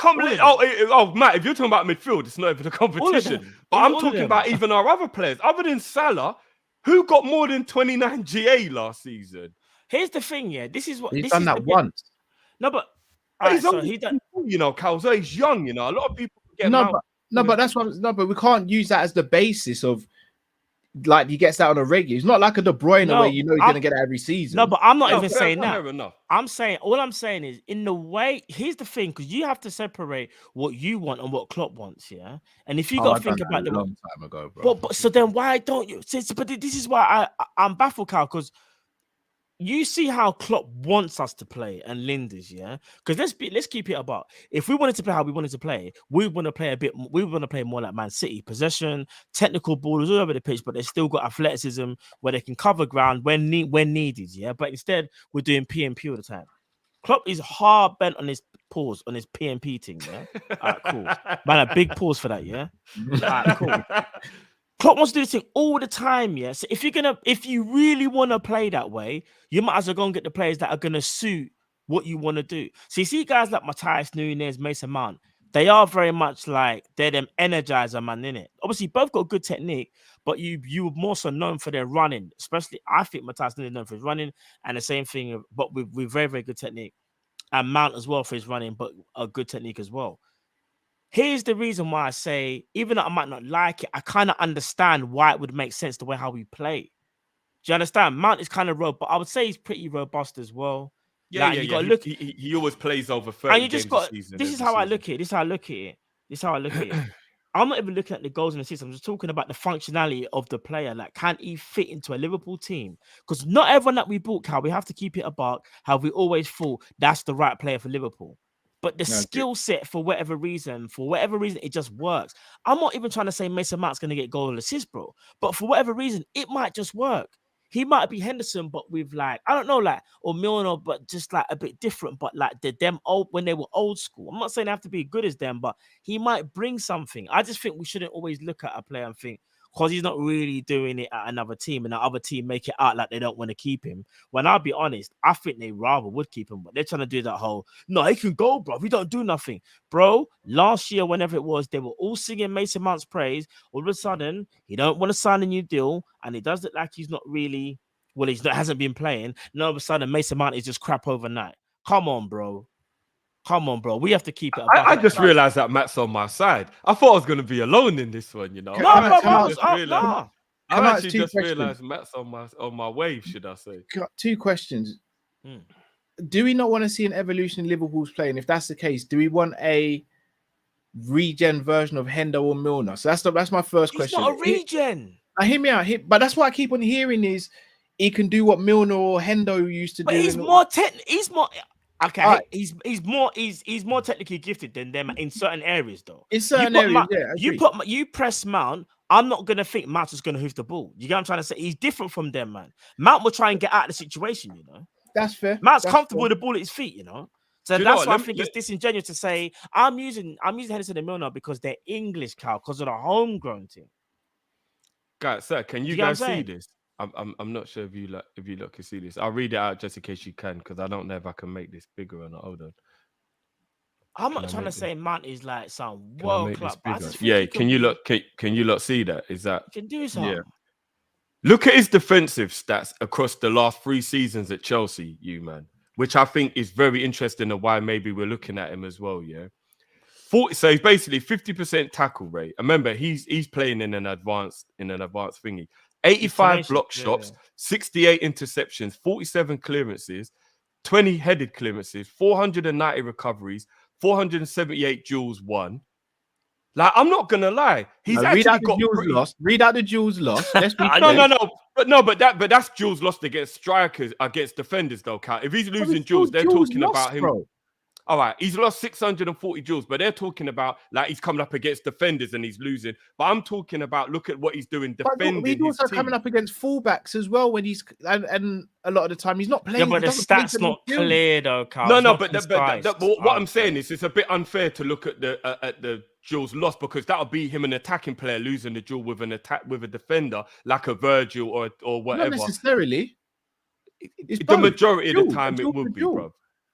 But at the end of the day, I think his defensive statistics as well suggest that might possibly be why Liverpool are also interested, because they might be looking at it like, you know what, he's pretty good at actually tackling and recovering the ball and blocking and getting involved in that regard as well, which we know if you're a midfielder in our team, you have to be able to do, right? You've got to be able to get involved in tackling and all that kind of stuff. So he's not amazing. Those stats weren't brilliant, but they look like decent enough stats for something to work with. If you're going to try and remold a player. Why are we trying to remold a player, though? Because we don't have many options, Cal. Bro, you know this is all based on homegrown. You know what? I'll give an example. Yeah. It's all based on homegrown. My personal preference would be Declan Rice, by the way. I'm just saying, if we got Mason Mount as one of our homegrown players, I'm not going to cry, bro. I'm genuinely not going to cry. I'm going to be like, that might make sense, you know. Maybe this could be part of something. Because remember, this is strictly the homegrown. This isn't, Matt, what are the 3 midfielders you would pick? I'm not putting Mason Mount in my top 3. We're talking about homegrown because we're looking at potentially losing one of our homegrown players. You got to replace one, innit? That's what I'm saying. Is he the worst homegrown player we could go and get? No, I'm not even. And again, I'll caveat this. I do not think Mason Mount's rubbish. But I'm almost at a point now where I'm kind of sick and tired of us having to get a player who's 24, 25 years old and remold them into an ideology or something, rather than just going out and getting a ready-made article or someone who's a natural in that position. Of course, I'm sick of doing this. But I'm sick of getting all are. But we all are, bro. No, but that's why we want Bellingham. But we can't get. But they're saying they can't. No, but Bellingham's not the only. He's not the only option. Like, are you telling me you can't go on the continent and just be like, get a player who's better than Mount? This is the home. No, homegrown, Cal. Homegrown, Cal. No, homegrown's fine, but why does it have to be a homegrown player in midfield? Can we not get a homegrown player in a different position? Can we not? Who would that be? Who would that be? We can get 2 homegrown keepers. Kelleher looks like he's going, and so does Adrian. I'm not gonna lie. The homegrown goalies in this league are not good. They're not good. Allison plays pretty much all the time. We're lucky. Yeah, but we know we still got to have a quality backup. We saw what happened when Allison does get injured, bro. We have to have a backup. Which is why we don't want to sell Kelleher, but we might be against it, bro. A centre back, get a 5th choice centre back to replace Nat. This whole notion that it's got to be Mount because he's homegrown. But who would be a good one, though, Cal? Say that again. Who would be a good centre back that's homegrown, bro? I'm not. No, 5th choice, but bro, let Reece Williams be 5th choice if need be. If it's a homegrown thing, my days. You lot got a problem with Milner 8th choice, but you want Reece Williams at 5th choice centre back? No way, bro. No way, bro. Man said Reece Williams. No way. Bro. Nah, fam. No way, Cal. What? Nah, Cal. No, we can't do that. No way, bro. No, take that back. You know what you said. No way. Cal, you know what you said. You know, like I said, Cal's like, you know you don't effed up, right? You know you don't effed up, right? There's less chance of a 5th choice midfielder playing than then Milner's not an 8th choice. Carl, what you just said there, listen what you just said. Would you rather a 5th choice Reece Williams or a Mason Mount who's like 3rd or 4th choice? No, I'm not saying you've got to choose between the two. I'm saying this notion of it's Mason Mount's the new godlike figure is because we need homegrown players. Like, but I know. He doesn't have to pick Mason Mount because he's homegrown. I agree, but what me and Drift, you can do that in other positions. There's other. You're right. Peters, you've got 2 homegrown fullbacks now. Like, you go and get a 3rd choice goalkeeper like a Butland. That's another homegrown player. Don't just get a player because he's homegrown. I'm just sick of getting these players who we know deep down aren't as good as some of the rival players going to rival teams, but we're making caveats for it. I'm sick of it. I want Liverpool to be the best. In order for us to be the best, I agree. Of course, we want to be the best. To becoming the best. No one. I'll be honest with you though, bro. No one can say. Look at Fraser Forster at Tottenham, Cal. I'm not gonna lie. These backup English goalies are not good enough. No, I hear that, but no one can sit here and tell me Mason Mount is a top 30 midfielder in world football. No, he's not. No, he's not. Why is it we're justifying him at Liverpool then? Oh, no, Cal. I think you went too far. He's definitely a top 30 midfielder. He's not top 30. No, he is a top 30. He's not top 30 in the world. No, 30. That's a lot. Nah, Drift, not in the world, fam. 30. That's a lot of midfielders. No, Mason Mount is probably, if I'm being honest, realistically, Drift, he like top 150 or something. No. You top 100 or something. Now hold on. Even if you just go on the basis of taking the top 3 clubs in every league and then taking 3 players from all of those teams. Do you want me to name 30, bro? Do you want me to do it? All right, go on then. No. Because I'm intrigued. I want to know if there's 30 players better than Mason Mount in midfield. This ain't worth it. This is over. Do you know what FSG have done? This was supposed to be about Jude Bellingham. They got us arguing over Mason Mount. We in the mud. We in the mud. No, seriously. He's not top 30. I'll die on that hill. Listen, you guys agree to disagree. All it was, Cal, all we're saying is literally this. Me and Drift are not saying he's our first choice. We're not saying he's a savior. What we are saying is if we had to get a player that's homegrown, you could do worse than Mason Mount, bro. You could do way worse than Mason Mount. You could do a lot worse than Mason. This one here is not for homegrown for me. This is our midfield. We've seen how bad our midfield has been this season. No, agree. I want ballers, bro. I want the top best of them. I want Frankie De Jong in there, man. And Kimmich. This is my talk, man. Now we're on the same page. I'm here. The problem is, look at our owners. But let's act like Mason Mount, bro. Are we acting like Mason Mount's going to be cheap, though? The guy's turning down 200k at Chelsea. I hear that. No, that's just because he doesn't want to be there anymore. Not because he thinks that's not good this enough. Is why club, of course, he wants to be there, bro.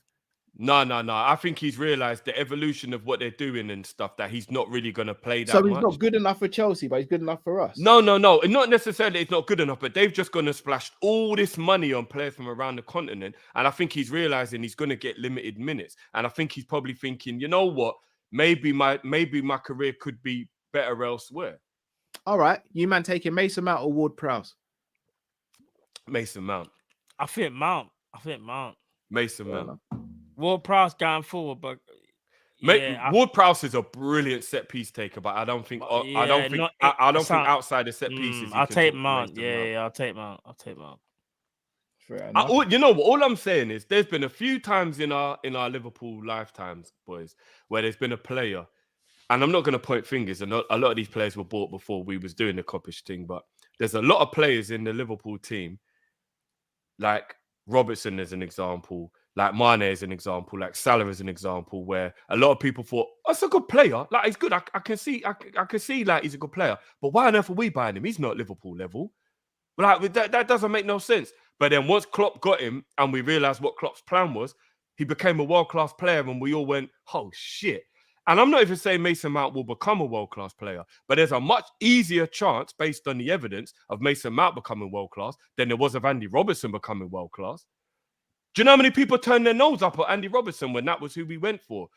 And he was the same age at the time we bought him, right? 23, 24. So the point I'm making is everybody can turn their nose up at Mount, but maybe Klopp sees a vision for a player and knows where he can fit him in. And it might go wrong. we're in a different point of our succession. Cal, we're almost at the same, you know, bro. If you think about it, we've gone all the way backwards now, and we're kind of rebuilding again. We're technically at the same point, bro. Again, you know, we're actually, you see, when Genie, Robbo, and Mane came in, we're actually back at that point. We're not the top anymore. Now. We're not the best anymore. We're not. We're back. We're back. Like we're back. And you know what, as well? I know you lot might look at me sideways for saying this, but again, I think Klopp loves experience and like people who've been there and done it. Mason Mount's a Champions League winner. If I'm not mistaken, Mason Mount has been playing at the highest level. Oh, so's Timo Werner, bruv. I don't care about that stuff. No, but the point I'm making is I think Klopp also likes that. No, but Mount was a part of that. Timo wasn't, Cal. There's a difference. What do you mean Timo wasn't, bruv? Come on, man. What did Werner do to help Chelsea win that Champions League? Werner was banging in the Champions League, bruv. He's one of the reasons they won it, Hold on. I need you. What did you just say about Timo Werner, Cal? Hold on. Werner was rubbish for Chelsea, but in that season in the Champions League, Werner turned up. Are we joking here?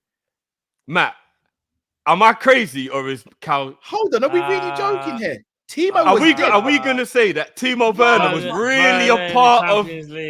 Bro, Werner... Might have more pedigree. Mason Mount had way more influence over that. Werner didn't really... I don't think Werner done that much, you know, Cal.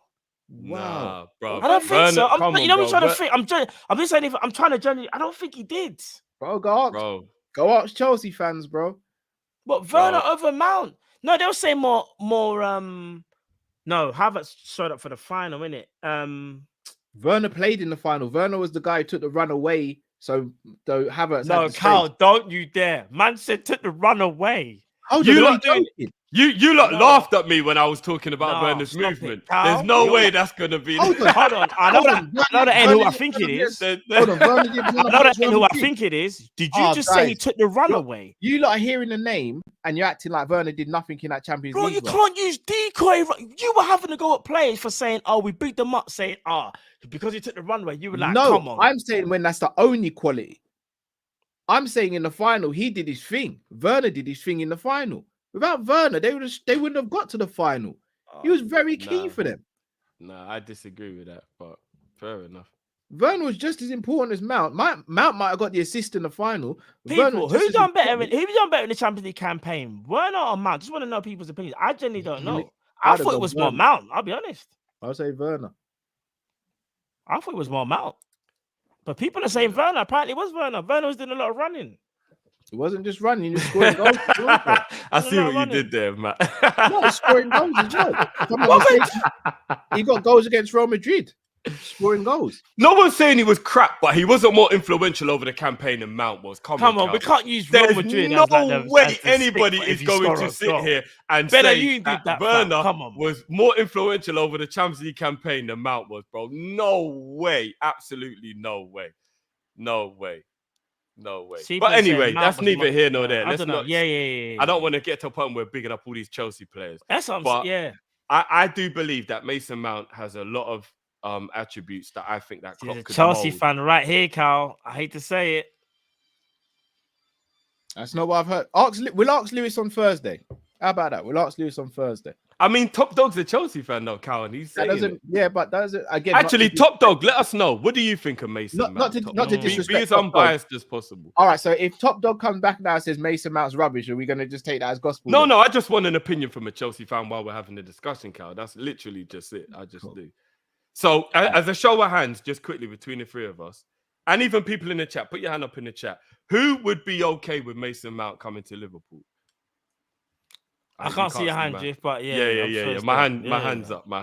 I would be as homegrown, but we got to understand why we're saying this. People in the chat, put your hand up if you'll be all right with Mason Mount. If Mason Mount is homegrown, he's part of other players. Yeah. So I'll have to see who else comes, but I'll be honest. It looks like it looks like the chat ain't really feeling it still. Yeah, they put people said middle fingers and rotted. All right. You lot are just angry because we ain't getting Bellingham. Because you ain't getting Bellingham. Yeah. No, not even, bro. It's not even that. Because I especially over the last couple of months, I knew we weren't going to get Bellingham, but there's so many options out there, just better than Mount. So many options. Homegrown options. Remember when we were linked heavily with Amrabat? Bro, I can't even lie. That shit. I can't believe Cal's saying you don't care about homegrown. This is a turn. Go and get me a Declan Rice. If you really care about homegrown, get me a Declan Rice. I said Declan Rice. I said Declan Rice would be my first choice for the homegrown. But there's a lot of rumours going around that Declan Rice is an Arsenal fan and he's going to Arsenal. Bruv, Mudryk was twerking for Arsenal, ended up at Chelsea, bruv. If the package and the deal's all right, bruv, then the player's going to go where the player's going to go. No, but Cal, you know an English player being the support of an English club is a bit different. But that means, it basically doesn't really mean that much, bro. Do you know how many English players... Would you take Amrabat? Would you take Amrabat still? I was never really sold on buying Amrabat based off the World Cup, so no. Yeah, I'll be honest, that was more... There was a lot of hype around it because of the World Cup. Yeah. Apparently Rice is a Chelsea fan. Fair, dude. That ship is sailed. So is Mason Mount. So no, but if you played for the club and then you think your time's over, it's a bit different to not playing. Maybe Chelsea, but right, they've spent too much money. Chelsea, Ox, Walcott, they're Liverpool fans. They ended up playing for Arsenal first. Yeah, but they came from very lower level football. Southampton weren't even in the Premier League when they left Southampton. That's a bit different. Liverpool was still in for both players, brother, and they both chose Arsenal. Now when no one knows the Chelsea fan, I changed my mind on what I was saying. I thought I was told he was an Arsenal fan, so I was thinking that's why he wanted to go to Arsenal. But yeah, if he's a Chelsea fan, then yeah, maybe we should go in and try and get him because Rice would obviously be a lot better for us than, to be fair, than a lot of other players. Really... Top dogs come back, guys. Yeah. In the first 2-3 years of Mount's career, he has shown consistent improvement, mainly on his output level. Been our best player alongside Thiago Silva for the last 2 years, but has shown regression this season. That's fair enough. I think this season, a lot of Chelsea players have been crap, so it's very hard to judge Chelsea overall on that. But Top Dog's saying it. He's seen him get better. He's been their best player. I don't know, man. I'm just saying. Mason Mount wouldn't be my first choice.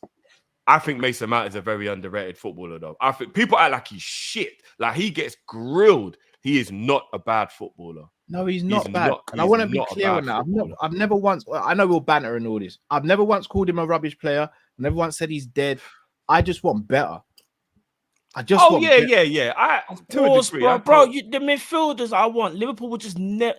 Bro, imagine this year, we've been trying to get a player or courting a player, say, for the last 2-3 years, knowing what it's going to take, and then you hear today that, we can't afford it. Can't afford the player, apparently, reportedly, so to speak, yeah?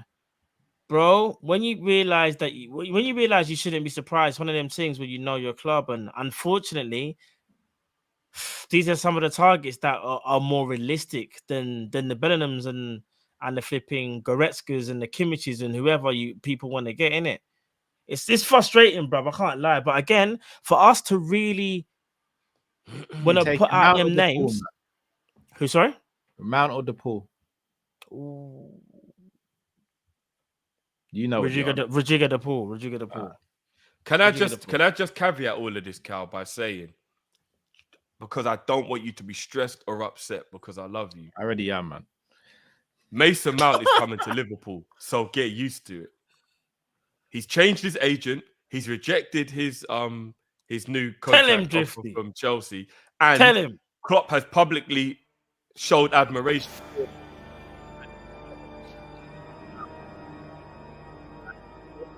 to Chelsea about Mount.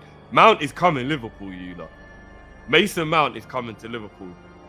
Get ready. You might as well get yourselves used to the idea now because Mason Mount will be a Liverpool player. I'm being real. You lot get used to the idea of it because Mason Mount will be a Liverpool player next season. And if he signs for Liverpool, you'll have my full support. There you go. You'll have my full support. Let's just hope Klopp don't play him right wing. Salah's back up on Salah's right. Let's just hope, innit? Harms has said every time he plays FIFA career mode, he goes to Liverpool. That is mad. Damn, son. Next topic. Won't spend too long on this because we got to get through the supers. Yeah. Kelleher. There's rumours now circulating that Liverpool haven't decided whether they're going to sell him or not. One word answer, boys. I know I can answer this on your behalf, saying that we want to keep him. Do you think he stays beyond the summer? Matt, You go first. No. Drift. I think it depends where we finish. I think if we're in the Europa League, I think he would let Kelleher be the Europa League goalie, and there'd be a way for Kelleher to realise he'll play more. If we get Champions League football, Kelleher goes because he knows he'll barely play. Oh, you know what? You know what, Drifty? You might be right.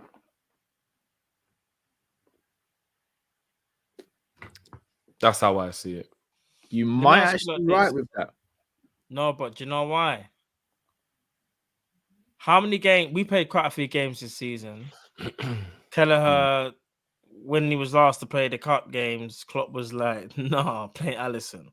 That's what he used to rely on. That as his source of energy for the No, season. that was in the FA Cup, bro. He played Kelleher in the League Cup. That was see how certain man start a day with an orange or a yogurt or whatever. Like, you need that source of energy. That was his fam. The cup games were like, that's me. He knows when he step into training, he's like, I know Ali's gonna do the league thing. I'm gonna do the cups, but the reason why I feel like this is more on us more so than Kelleher, bro, it's so frustrating. Klopp has had the opportunities to play him and he hasn't played him. And if he leaves, it's because of Klopp. I hate to say it, bro, but it's because of Klopp, not because of Kelleher. Kelleher's done nothing wrong. Remember, Alisson's had a couple of stinks. Even though Alisson's been the best goalkeeper in the world, he has. But he's had a couple of stinkers that we don't want to talk about. He could have said to Kelleher, listen, bro, Alisson's moving mad. Does anyone know when Kelleher's contract runs out? He signed an extension summer just gone, if I'm not mistaken. Okay, so he's at least got another 2 or 3 years left on his Yeah, he's good for contract. As long as he's good for contract, I would like to hope the club will be smart enough to convince him that it's worth him staying. I think if we get an offer for like between 20 and 30, he's definitely gone. And do you know think selling Kelleher for 20 mil would be a travesty, man. Bro, I know because did you know the replacement is going to be a freebie? No, not even just that, bro. He is worth way more than 20 million. Especially in the market. In this current market, he's worth way more than 20 I reckon he'll million. Go Spurs. He's homegrown as well. Bro, if he went Spurs, he'd be their first easily. Bro, Kelleher is a sick goalkeeper. Yeah, I know, bro. I'm gonna say something that I know people are gonna find controversial. Oh yeah, I know you're gonna say. But you might have a point now. Now you might. I think he's better than Aaron Ramsdale. I think he starts for Arsenal. Better than, I don't think he's gonna go there. He is. I think he starts for Arsenal. Is he better than Ramsdale? He doesn't start for United. He starts for Arsenal. He starts for Chelsea. He starts for Spurs. He definitely starts for Chelsea. Maybe. He definitely starts for Spurs. He don't play for City. Arsenal's questionable, even though I personally think he's better. I actually think he's a better shot stopper than Ederson, but Ederson's better with his feet. Oh, Ederson's made some. I know Ederson's made some howlers, but Ederson's made some 6 saves over the years, though. You know, I'll be honest. Over the years, not over the last couple, bro. Ederson's a dead goalkeeper in between the sticks, bro. I think that's him. I think you're being. Watch him playing back. But Ederson's not dead, you know. Do you know what it is? And I'll be honest with you. He ain't great either, though. I'm not gonna lie. No. But do you know what it is? When your team has 80% possession of the ball, I think it's his concentration that lets him down. Because when you get that one shot, you remember you have to save it. But you see, when I've seen Man City under the cosh a bit more so against like other teams, whatever, I've seen him pull out some. Bro, even against us over the years, he's pulled out some decent saves. I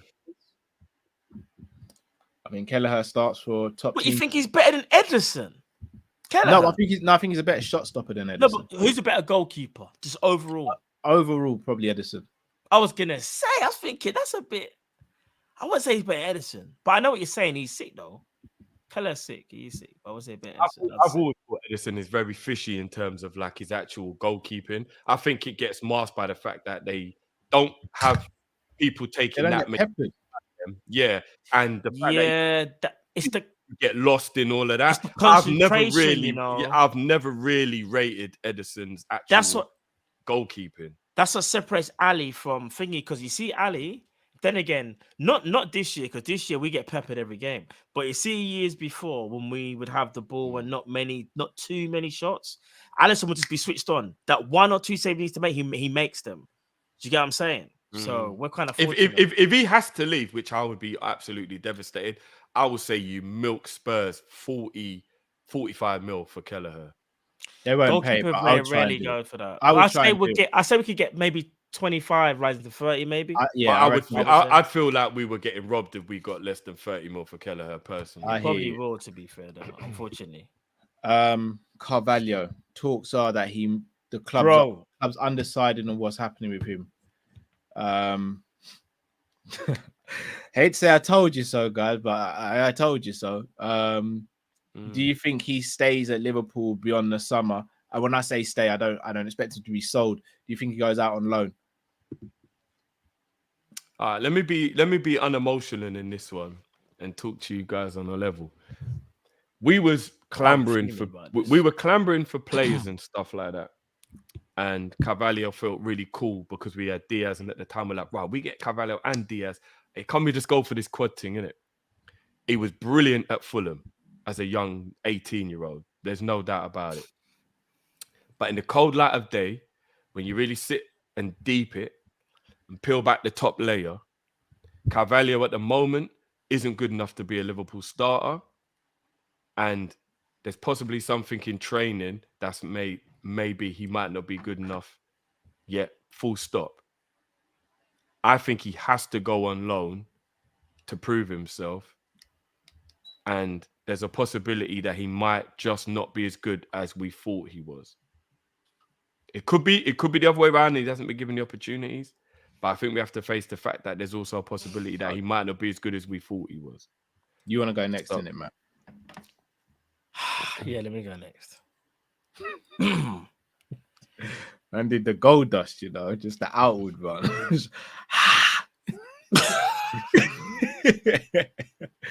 I'm fuming. I'll be honest, I'm pissed off.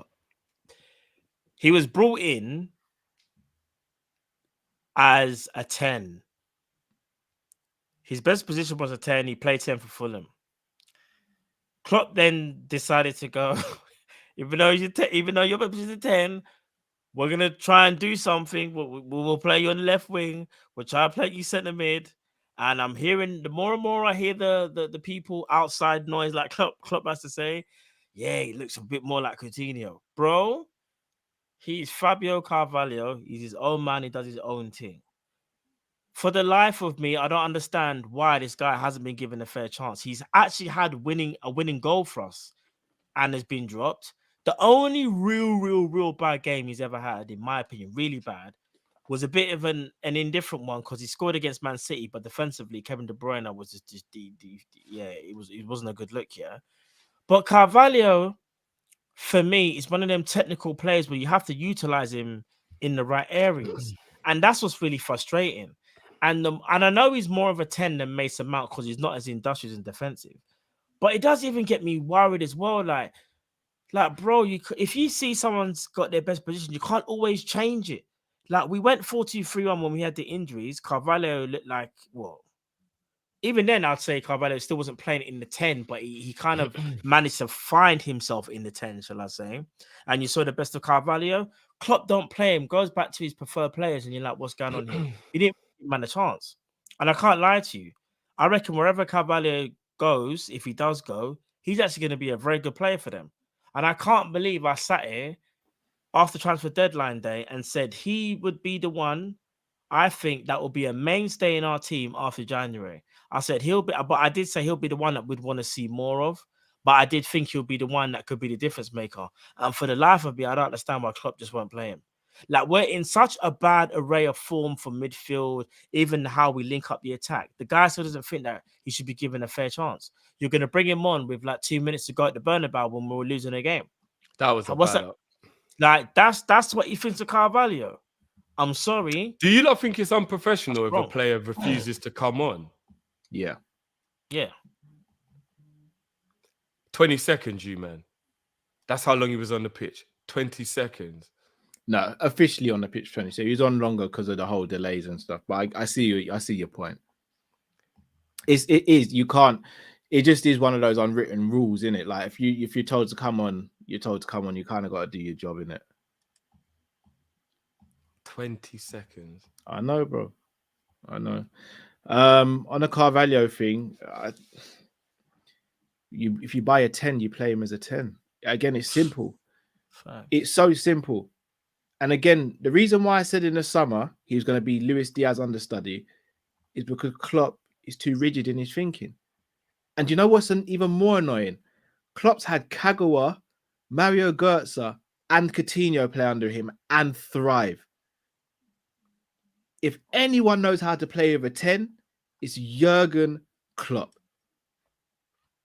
And you go and get a 10, and you don't play him as a 10. You barely play the kid. Curtis Jones is getting more minutes than Carvalho. And Curtis Jones, if I'm not mistaken, hasn't been as available as Carvalho this season. That's criminal. How is the kid meant to get any confidence? How is he meant to get any structure? How is he meant to get any rhythm? But could this be, guys? 20, as you said, Drift, imagine you ain't played for weeks and the boss goes to, and you're looking around thinking, you can't be. Must be someone in the crowd. Fabio, you. Oh, does he? I wonder if he wants me to go and collect the water bottles. All right, boss. What do you want me to do? Strip off and run on the pitch? What, you want me to streak, boss? Boss, what's the... It says 92 minutes on the clock. The game finishes in a minute. Yeah, we're going to get you on. It's 90, 92, 20, 21, 22. Boss, you really need me today? Yeah, get your kit on and get on the pitch. Yeah, okay. 92, 33, 34. Okay, thanks, boss. How is that? But could this Elliot, be... Elliot plays in midfield more than he does. Could it be that next season might be when he does play Carvalho a little bit more, like he did with Minamino? Because he buoyed off Minamino in his first year. And then in the following year, like Minamino actually did start to play a little bit more football. And then in Minamino's second year, full year, but second and a half year, like he got some important roles and actually played more. So could that maybe be what he's doing with Carvalho? He's like, you're too little, you're too lightweight, you're not used to the league, bulk up a bit, get used to it, and then I'll play you. So why have him in the squad then? I don't know. Well, Minamino was in the squad, but never really played. But there's a big difference between Carvalho and Minamino. Minamino was a Champions League player, played at the top level. Carvalho hadn't. So if you're bringing him in, why are you bringing him in? Why not just buy him and keep him on loan at Fulham if that's the case? I mean, it was £4 million, cheap option, low wages. Everybody wants to feel like we made a sign-in. It might have just been to appease the fans, maybe. Like, we felt like, okay, yeah, we got another player through the door. Like, he did have a lot of hype behind him. Easy sell, high. Like, I mean, we'll get 4 million back if we sell him. There's no risk to it. Hold on, guys. Am I right in saying our summer signings were Carvalho, Ramsey, and Nunes? Was there any? No, that was it. No, that was it. That was it. Remember, we was going for a quad, and J-Dub said, "Klopp, I got you. I got you," and gave him them free and said, "That's it. That's it. That's it. That's all he got." Do you know how mad that is? We was on a run for a quad, players. And the man gave us 3 project players and said, "Oh yeah, no, Artur, do your thing, bro." We didn't sign Artur. Let's not forget we signed Artur. He's on holiday. We didn't sign Artur. Artur, you know. I wouldn't be surprised if Juve knew he needed an operation and just made us pay for it. He's on secondment. You know when you go on secondment for work and you just like, he's on secondment at the moment. Nah. We didn't sign Artur. I'm sorry. FSG and Klopp have got a lot. Artur's still got a big moment left in him this season. Watch. Oh, maybe for the under 21s, bro. Not for first team. Artur ain't did nothing. I used to think that, but he's gonna get a winning goal against Man City. Watch. Bro, he ain't doing nothing. He ain't gonna play against Man City, bro. He ain't doing nothing, fam. Poor Melo. If Klopp brings him on to play against De Bruyne and them man at the Etihad. Oh, you lot have got it twisted. We're beating City. Okay. Huh? Oh, we'll talk about it close to time. We are beating Man City. My God, Drift. How many? I don't know. Why are you gonna put yourself through all this pain? No, what?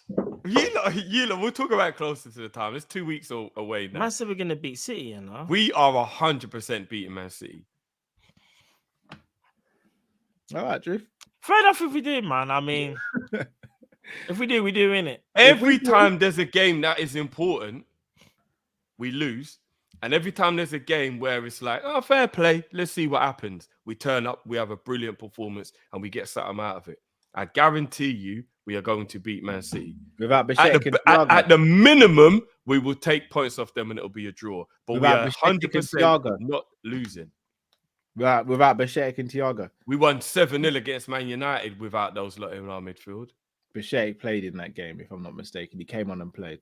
Yeah, he came on for like 15 minutes, Cal, but he didn't play. If I'm not mistaken, the starting lineup was Henderson, Flacco, and Elliott. The midfield, everybody thinks is crap. I know Man City are Let better them than do Man that United, and you see what happens. Let Klopp go and play Elliott, Flacco, and Henderson at the Etihad, and you're going to see what happens. Can I tell you now as well? We're going to look like a tin of tuna, and we're going to get bus open. Pause. It is a Gakpo brace at the Etihad. Watch. Man said a tin of tuna. 2-1 Liverpool. You lot think I'm joking? What? 2-1 Liverpool. 2-1 Liverpool. Gakpo brace. Watch. Bro, listen. But we could be really looking like we're looking at a barrel of a loaded gun that day, you know. Really could be looking at a barrel of a We've got City's number this season. At the Etihad, we ain't. We haven't played them at the Etihad yet. Yes, we never beat them at the Etihad, you know. We never beat them. 3-2 at the Etihad in the League Cup. Remember, we lost. Oh, yeah, sir.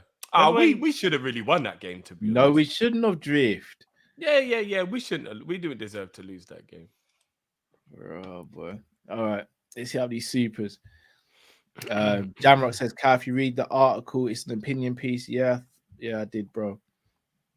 Liam says, we've got the third highest revenue.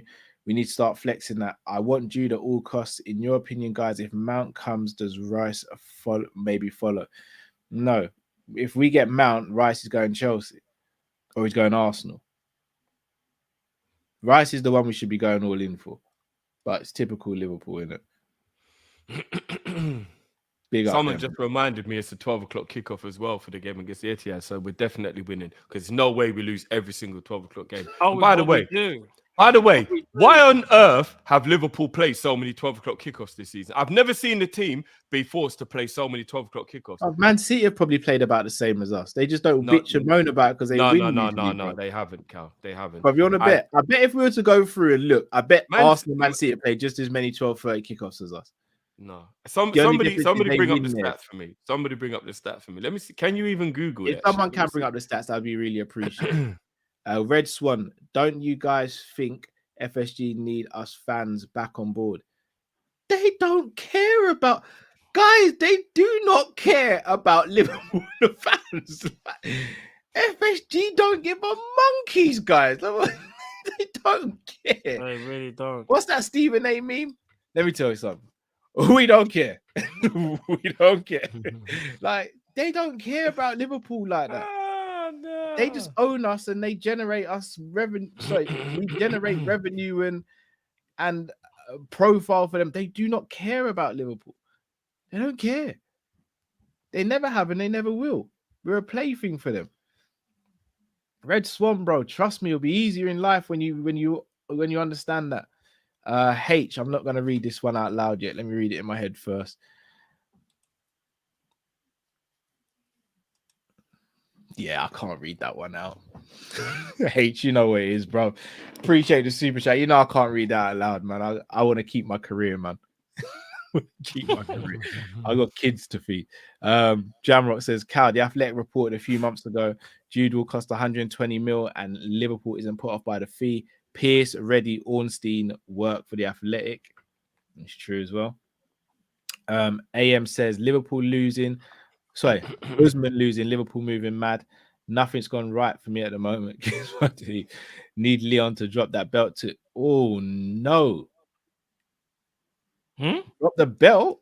AM, there's no way you're gonna back Kobe. No way you can want Kobe. Surely there's no way you can want Kobe. Do me a favor, please. Especially if you're an Usman guy. That's kind of crazy. That'd be crazy. If that happens, I'll be furious. John 10 said Jude's ending up at City. I just know it. Shouldn't Man City have a transfer ban until they can prove that they didn't cheat? Bro, that's another thing as well. They're allowed to just keep on spending. Yep. And then if they do get found guilty, then what happens? Nothing. They'll get a smack on the wrist, and that's it. Yep. Minus Anthony says Joe Gomez is better at right back than centre back. We don't need a right back. I'd agree with that for one summer.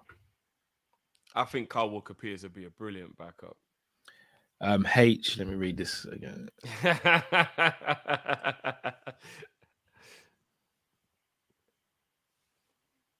Yeah, I can't read that one either, H, bro. Again, you know how it goes, man.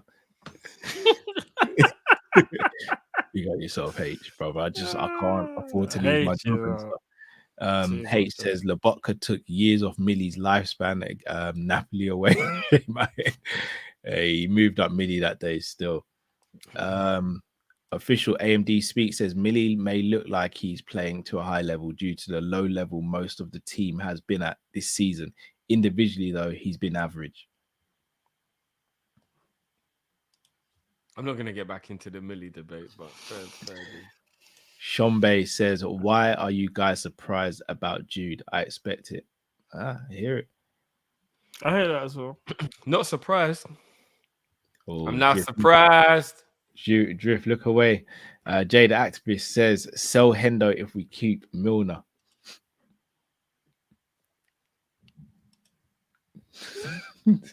Squidler. Squidler. Shombe says, keep Grandpa Mill. What got? Come on, he is done. Zoteng says, Bellingham and Kane to United. It's peak Qatar. If that happens, it's a madness. There's a very high chance it can. We will literally see our rival go from so far behind us to being potentially so far in front of us. That'd be a Mazes. That would break my heart. H again. Let me. Oh, I can read this one out loud. I hear you. But bro, I don't see how we get rid of Jones, Elliott, Ox, Naby, Carvalho, Flacco, and more just for Millie to be 8th choice. We can move on. Big up yourself, H. One I could read. Remember, Carvalho and Elliott would be going on loan though. They wouldn't be leaving permanently. He won't loan out Elliott though. Elliott's the project. Elliott's his son. BC says, isn't keeping Milner stopping the path of other players, as Klopp says Milner still has attributes to give, but if the squad is evolving, then so be it.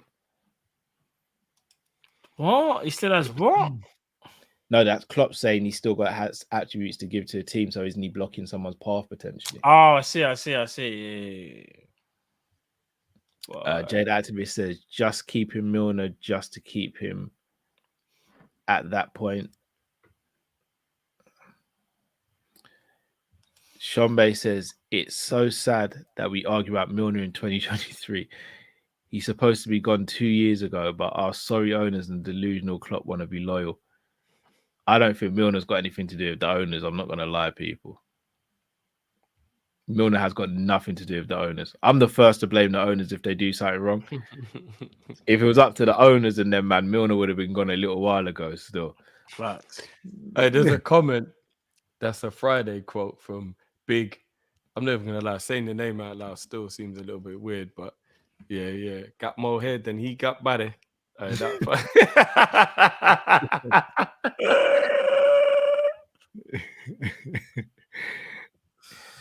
Ride Shotgun says, for a club that's always on the shoestring budget, freeing up Milner wages has to be the most sensible thing. Agree. James. Beretta 93 says, drift for F's sake. Ian Rush went to Wrexham. That was a long time ago, bro. Football's a lot different now. And plus, he might even tell you, I shouldn't have gone there. Master says, today is my birthday. Could I get the beat, please? Pause. Yes, you can. Happy birthday to yourself. Happy birthday, bro. I swear, Carl hears it when no one else hears it. Bro. No, but you have to be careful. You have to be careful.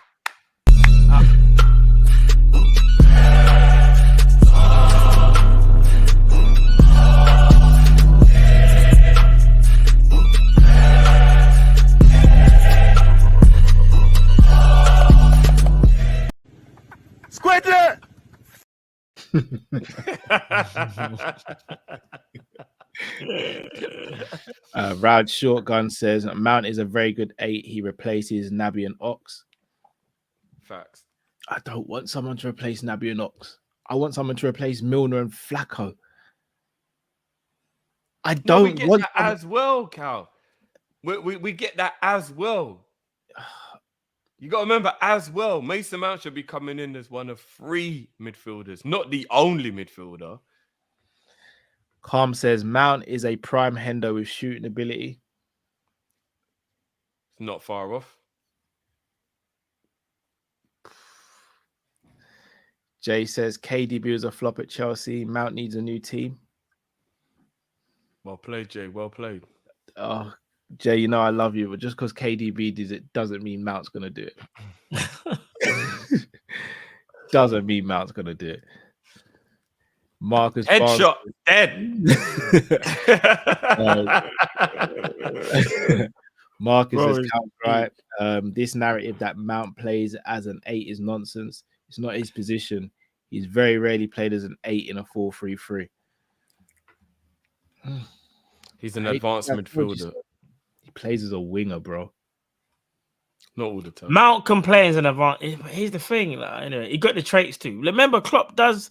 You see, when Klopp wants to bring in a player, they don't always play him in the position they should. Like that Gini Wijnaldum one wasn't one that I expected, if I'm being honest. Jay says Daniel Sturridge wasn't good enough at Chelsea. He was good enough at Chelsea. They just didn't play him. Daniel Sturridge.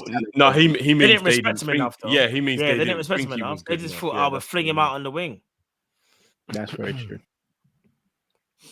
Kingbird TV says, this is just my honest opinion. I think we need a new voice in the dressing room. In general, another coach can still make our current squad playing good. I agree with that. Right. Is that like a subliminal Klopp out? No, not another. No, he's in coach, like someone on the coaching team. Oh, he meant Linders. I thought he meant Klopp. No, I'm not even saying Linders. Just someone in there who can turn around to Klopp and say, no, I don't agree. It seems like no one's willing to say that in the dressing room. Obviously, I'm speculating, but from what I see, it seems like no one's willing to say that. Ride Shotgun says Buvac played a 10, not Klopp. Winning cup was a curse. Winning cups was a curse. It can never be a curse. But at the same time, Buvac was playing with Liverpool a 4-3-3 before he moved on. So,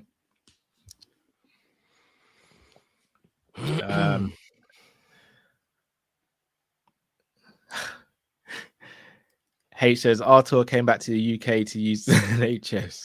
That is a thief. You can't say that thing there. Danny Jones says, does Klopp know how to play with a 10 or does Buvac? Both of them do. Both do. They're just one a bit stubborn, though, isn't it? Agent, dare I say it, says Matt, watch Attack on Titan. Oh, yeah, I need to watch that. That's on one of my lists to watch. I'm slacking with anime right now. Slacking. Minus Anthony says Tony Matterhorn will be at Granary's 20th. Jamaica. Bro, I swear. Hey, big up Tony. Hey. I swear down, you know. Oh, that's not me sideways. That is brilliant. One of them, the two of them. Live at Granary's, Croydon, 20th of May. Make sure you're there. Tony Matterhorn with tunes such as one of them, and more. Get yourself down to Granary's. Tickets on the door will be £10. Women are free before 11. Men, no trainers. You know that ad. Just remember, don't dirty wine or you might break your neck. Men, no hats, no trainers. Last admission is 1 a.m. Make sure you're there. Last entry is 3 a.m. for Granary's, bro. Yeah. Granary's is a late thing, you know. Granary's is like 5, 6 o'clock in the morning before it shut. You can roll up to Granary's 10 minutes before they shut. They don't care. Yeah, bro. They'll still let you in as long as you buy a Magnum. They'll take your money and be like, yo, you want a drink? I'll be drinking. Yeah. They'll let you buy a Magnum and then they'll kick you out. Yeah, facts, bro. I tell you what's weird, though. They serve their Magnums in a cup. It's not right to drink Magnum out of a cup. It's not. You know. It's not right. Big up Minus Andy. That was a brilliant super chat. No, that was a spot on ad there. I'm not gonna lie. That ad there different. Official AMD says I was hurt when Drift dissed up Thundercats and Captain Planet the other day. You man forgot Voltron and Chippendale. Big up Chippendale. I remember Chippendale. Yeah. No, I never dissed Thundercats. I just said I weren't into it. You dissed it. Same way. I just weren't in Thundercats. Ho! I mean, I'm not gonna lie. Lionel was going around calling people hoes way before it became popular. Still, but no behavior from early. Oh man, bad man. Leave Lionel is a bad. I felt like Thundercats was the same every episode. I think that's why I didn't like it. Yeah, Panther. What's it? Chitara. Bro, no, man. Thundercats was serious. The Eye of Thundera. Don't get me wrong, though. I had the sword as a kid. Exactly, but you didn't have the sword. I had the sword. You know you had the sword. Thundercats. I remember I used to shout out "ho" all the time. Where's all the hoes? I'm moving like Hacksaw Jim Duggan, bro. Oh yeah, remember Hacksaw? Yeah, man had the 2x4 on standby. Dead wrestler, but I like this intro. Yeah, his wrestling was. Yeah, he didn't have. Oh, people are saying the stream's frozen. What? Wow. Oh, don't lie. Someone said stream is playing up. I thought it was me. FSG shut it down. What? Nah, come like who made Thundercats? They're the people who've tried to infiltrate. Hold on, guys. Stream has gone blank. You lot, no. Hold on. Don't do it. Wow. Is this what's you lot? Can you hear this? Why really? Let me check. Let me check on my phone. It hasn't. I'm going. Can I right now? It has. It's completely gone. No, it hasn't, bro. It's calm. It's calm. I'm gonna. Oh no! It is. It's back. We back now, yeah, bro. It's back. We're back. Okay. Hate says, good question. 100K or Liverpool win the quad? Yeah, we're back. We're live. I can see it now. Me personally. Yeah. I would take the 100K because I'm not an idiot, but I think Liverpool winning the quad would bring me more joy. Yeah, I'm taking 100K. 100K or Liverpool. 100K or Liverpool winning the quad. You gotta be smart to take the 100K, you know. 100K. Have to. But I know Liverpool winning the quad would bring me more joy, though. It would. I know for a fact it would. I don't know, man. That helps. That goes. Money comes and goes. I would never ever. Beijing, did I miss your super chat? Send it to me. Winning the quad. Beijing, message me now your super chat, bro. I can only speak about myself personally, but 100K that goes a long way to fixing up the house, a deposit for another house, and putting some money in the boys' account. Like that. That would bring me a lot of joy, bro. I'm not gonna lie. But would it bring you as much joy as Liverpool winning the quad? Probably, yeah. Seeing the look on my kids. So let me just paint you a scenario, though, Cal. And you're not even wrong, but I'll paint you a scenario. Yeah. Coutinho hits that equalizer. Gets that 2-0. Man City get the equalizer. Sterling puts that cross in. They get that goal. They're 3-2 up. We think they've won the game. We're down and out. Aston Villa win a free kick 25 yards out. Coutinho hasn't been taken off. He's still on the pitch. It's the 94th minute. Coutinho pops one in the top bins like he did against Arsenal that time. And then we win the league.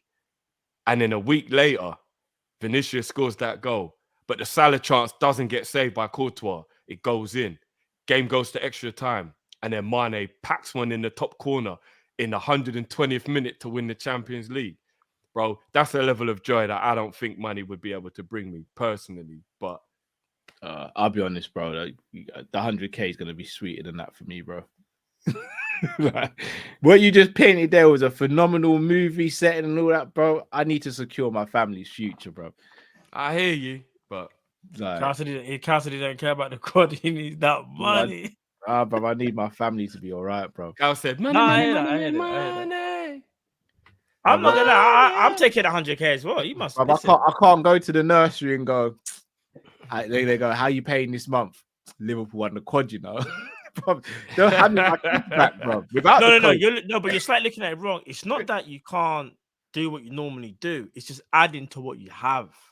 Yeah, 100k any day of the week for me. But bro. don't get twisted. I'm not turning it down. I'm just saying you might be different from me, innit? I'm just saying.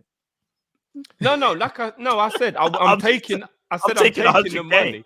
I said I'm taking the money, but I know Liverpool winning the quad. We all get season tickets for Liverpool as well. What are we doing there?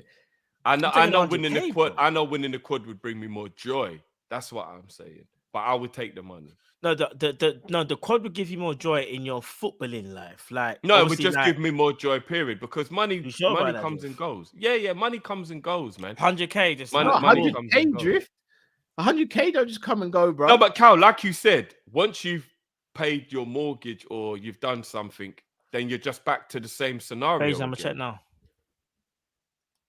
It would live with me forever. I still think about 2005. No, drift. I still think about Barcelona. Drift, I still think about in the same position, bro. Because I don't have to stress over those things anymore.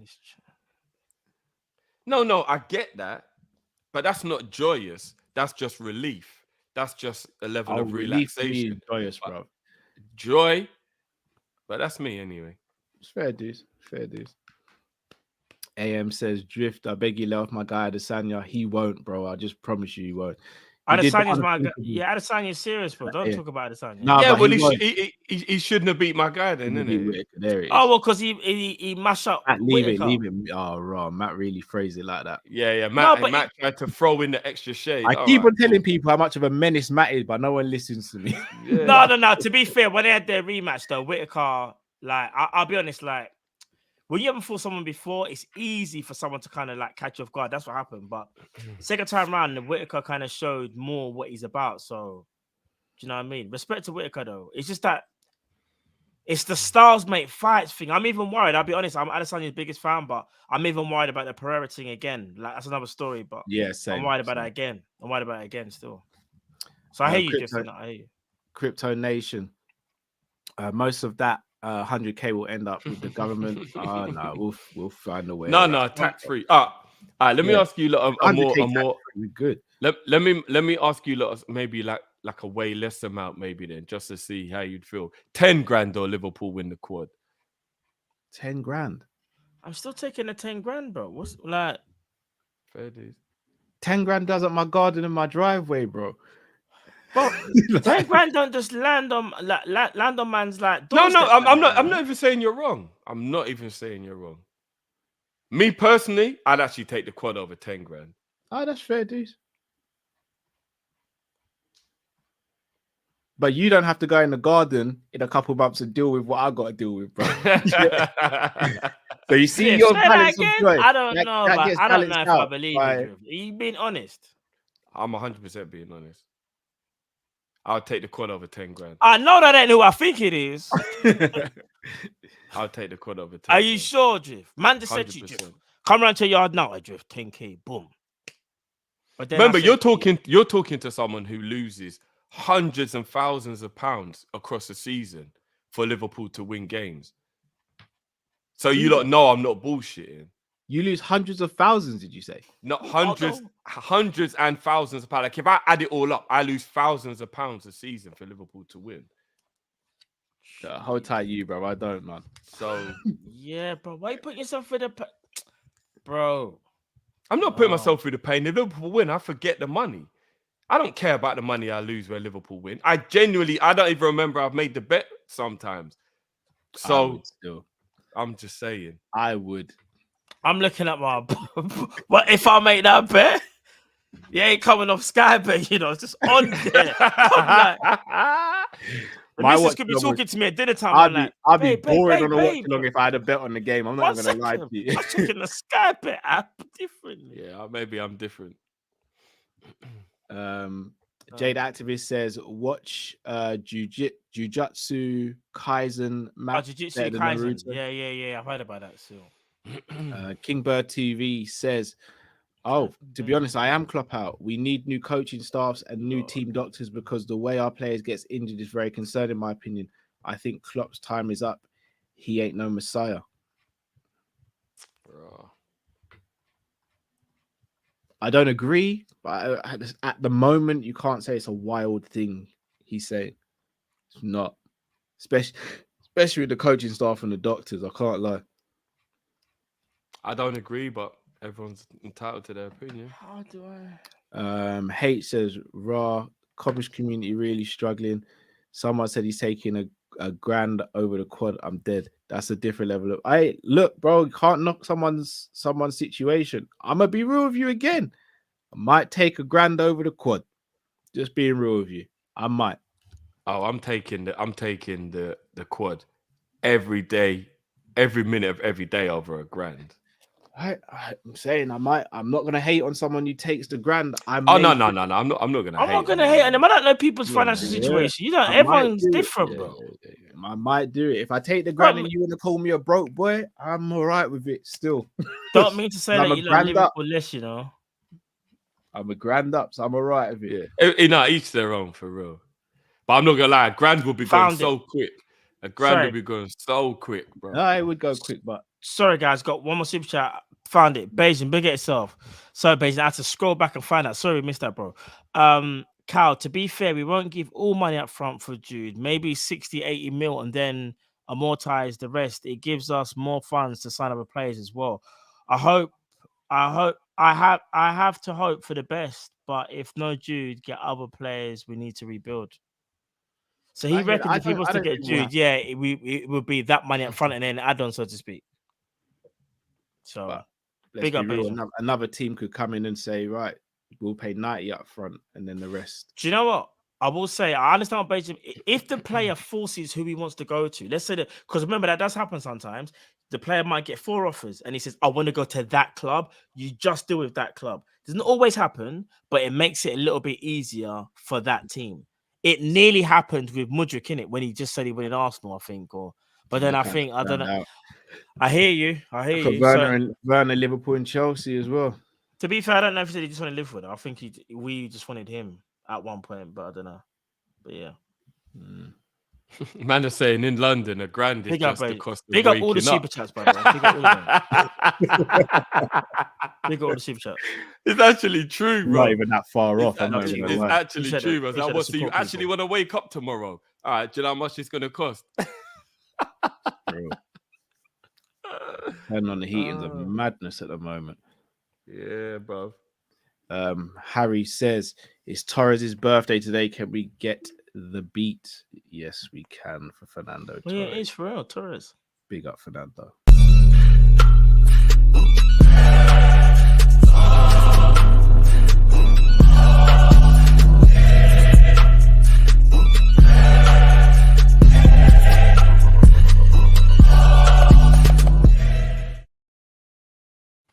Big up. Great way to end there, people. If you haven't already... No. Yes or no? Say it, Cal. Quick question. Do you think Dortmund's relationship with Klopp being so cool would give us any advantage in terms of getting Bellingham? Okay. No, Matt, what do you think? Slight advantage. Slight. And the reason I said it is because they've spoken about it. But he made a point to say that they wouldn't, which means you kind of would in a weird way. So it's like he said, because you didn't have to speak about it. He could just be like, why am I going to speak about this stupid question? They said, with your relationship with Jurgen Klopp, would you consider them the favourites? And he was like, no, not really. He goes, we've got a good relationship with Jurgen, but does it mean that we'll give Bellingham at a better price? No, it doesn't. Which says you kind of might. Sounds silly, but yeah. But I'd like to think if I was buying a car off one of you, man, and a stranger rolled up, even if the stranger said he'll give you like £100 more, I would like to think that you'd be like, no. Of course, that's what I'm trying to say. But to be fair, football's a bit different. It should matter, innit? It should actually matter. Right, it should matter. It should matter. Carl's like, I ain't believe that. It ain't gonna matter. We're brethrens, and I'm just selling a car. I'm not running a business. Raw. Carl would do me like that, you know. What? So if a stranger said you're misinterpreting. If I'm not running a business and I'm just selling a car, of course I'm gonna sort you, man, out of a discount. If I'm running a business, I can't just start throwing out discounts. I hear you. What? No staff discount? No, Carl, no. But he's not staff anymore. The staff can't run out. when they say scan it and it just go boop boop. Just wipe. No, but you know when you still know somebody who works there, so they just use their card. You know them ones like Dortmund. You man, let me get this I've straight. got something for you Dortmund, quickly. No, hold on. Dortmund are going to turn around and go, we can get 120 mil for Jude from Chelsea. But what? Jurgen. All right, yeah, getting 20 million off is cool. Right off. Right no, off. not that much. Bloody hell, not that much. Not 20 mil off. That's too much. You man, do you remember during the pandemic where I was working? Do you remember? Yeah. I had discount for that place, yeah. I went there. Obviously, so after I left there, I went there like 7 months later, whenever it was, yeah. Try to use the discount code. This is me. Try to scan it on the slide. All I heard was, I was like, and someone come over and they were like, "Oh, is everything all right?" Yeah. I just, my car wasn't working properly. Man just hit that discount card so quick. The shame. It was the shame. I tried to use it knowing it probably wasn't going to work, but I thought, let me try it. Let me just try it. Oh, man. Let me switch that on you guys. Was it self-service? You're lucky it didn't go, attempted robbery. Attempted robbery. So some big old siren. This brother's trying it. Attention, this brother is trying it. We've got a good relationship with Dortmund, as you guys are saying, yeah? If Dortmund had the money and came in for Trent, would you give them a discount? No, it's a little bit different. It's a little bit different, a club going to another club, but the manager used to be there, or a manager actually going to the club and saying, look, I used to work for you. Can you hook me up? They are two different things, bro. They are two very different things. It's not going to happen, but I would have thought they might have been like, you know what? It'd be like Kenny Dalglish working at Dortmund and then coming to Liverpool and asking for a favour. I think we would give him a favour. I do. If Kenny Dalglish was Dortmund manager, I think we'd give him a favour if he come Liverpool. I don't think Kenny would even ask, out of respect. But I think if he did, we would. We gave Gerard Kent, right? I don't know if it was direct. I don't know if it was right. Yeah, it might have been direct. What you're bringing to the table, bro. No, I'm just saying. big Jude, you know, golden boy of English football. And you're telling me about Ryan Kent, bro. Ryan Kent was. I'm not gonna lie, he's got that baller swag. No, bro, Ryan Kent's decent, but bro, Bellingham is like. Hey, Ryan Kent could do a thing at Liverpool right now. Well, I don't know about right now, but back in the day, though. Our man's made a great point. Look at all the favours that Arteta got off City, because there's nothing but favours right there. Nothing but favours. No way do those players go to Arsenal if it ain't because Arteta used to be there. Not even a chance. Arteta's had to pay good money for all of them, though. I think the fees, the fees were. To be fair, the fees were reasonable. 40 mil for Jesus and 30 mil for Zinchenko. Last year of his contract, Jesus. 40 mil is nothing really. Like. Not really. That's a favour. Chelsea 130 in his last year. I mean, there is a big difference between the players, but that's true. Hazard did go for some dumb money. Sometimes the clubs don't care, though. There's a massive difference between what Hazard was doing in his last season at Chelsea and I know, but what I'm saying is sometimes when you're in the last year, some people treat it as they just don't care if you're in your lot. You still got to pay crazy money. Some clubs go on mad, you know. They do. Kai Lewis says top 4 and Arsenal win the league, or no top 4 and City win the league. No top 4 and City win the league. Top 4 and Arsenal win the league. I don't really care, but I just care about what we do. As high as if we finish. As much as I hate Arsenal, I just want to make sure that we're all right, innit? So you lot want end game. Fair dues.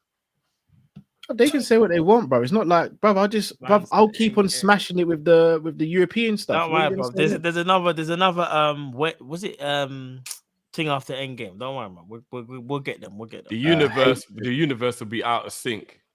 But all right, fair enough. Cal can never crap on FSG again. 1K over the quad.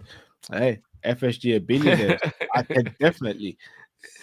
All right, so do you know it's the equivalent? It's like the equivalent of me having £1,000 in my pocket, and Stevie asks me to buy him a lollipop, and I say no.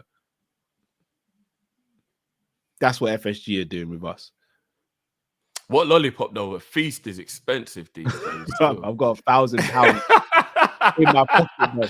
That lollipop. I'm not talking about ice lolly, bro. I'm talking about a lollipop, bro. Man could buy like 500 feasts and still have. Yeah, I could go Costco and buy out the joint, bro. Yeah, bro. OG Turbo Jesus says, anyone know what Liverpool shirt Mount will wear? Probably 8. No, I don't even know. No, I don't think maybe he'll take Milner's number 7 shirt. Sick. People. Oh wow. 7. I didn't say 7. I didn't say 7. Cool. Remember this day. What is it? The 20th of March, 2023. Mason Mount will be a Liverpool player for the 22-23 season. If he becomes a Liverpool player, he'll get my support. People, thank you all for watching. Do smash the like button if you haven't already. Thanks for everyone who came back after we had that little glitch on the system. FSG doing what FSG do. Maybe even be Linda's as well, considering how much we've been chatting about Linda's. He might have hacked into the system as well. People, make sure you switch on the notification bell to see when we are next releasing a video, whether it be live, pre-recorded, or anything above. Members, we're going to have some stuff coming for you as well, so make sure you're on the lookout for that. Matt Drift, anything you want to say to the people before we take them out? Yeah, Mason Mount, no, joking. It is the 22-23 season right now, Jordan. You're right, so apologies. The 23-24 season. No, do you know what I do want to say? I went back to the future. I just want to say this. We deserve a Jude Bellingham at Liverpool. All this talk that we've been talking, I know we've been a bit downhand or whatever, but we really, really, really do deserve a Jude Bellingham at Liverpool, man.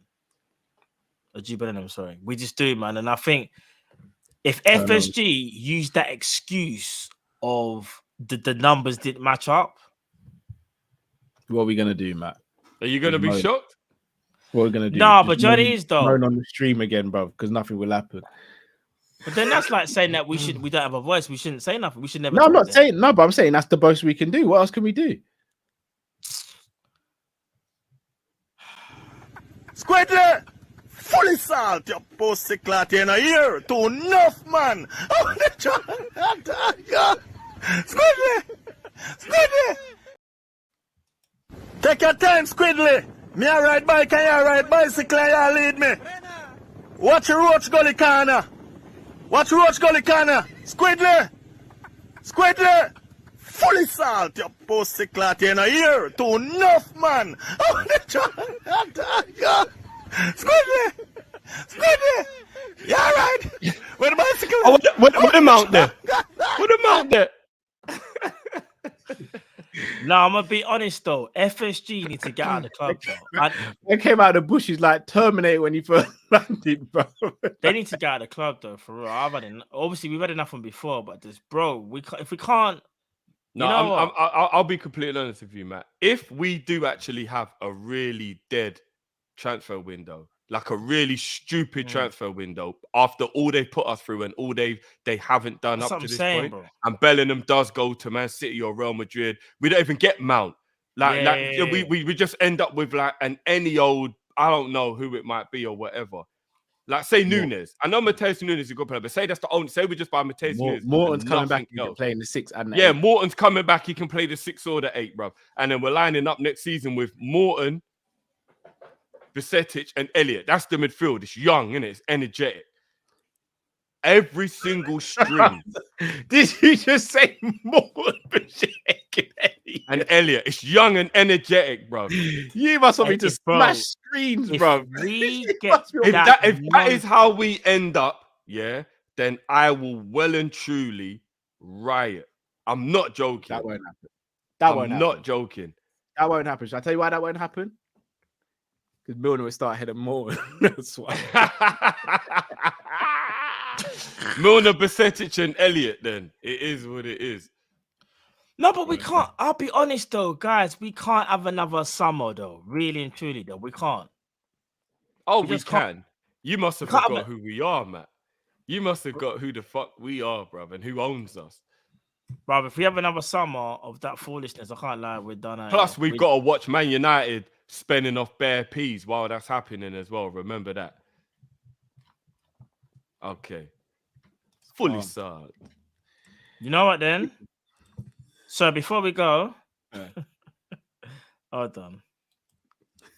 Now, what are you going to say, Cal? Sorry?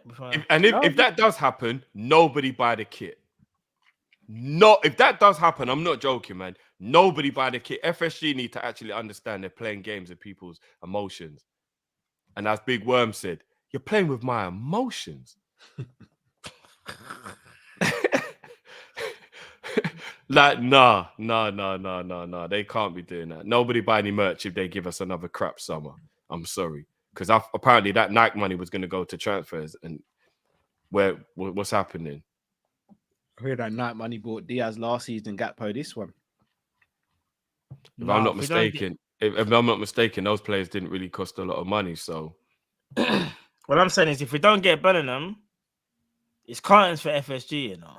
Like I think that's the final. You see, some people are still a little bit FSG in. It won't be the final. Some people, it won't be, Matt. It won't be. There'll still be them simps.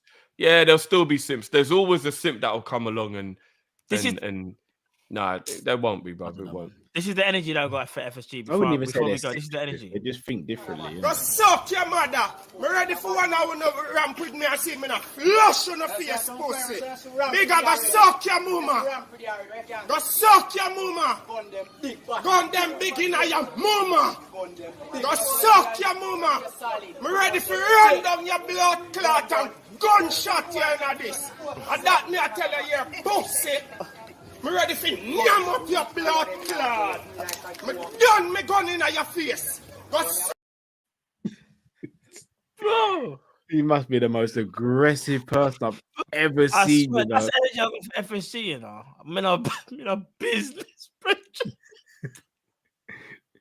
So aggressive. No, apology for the language, people, but I've just had enough, man. They're getting away with murder. Camel's back.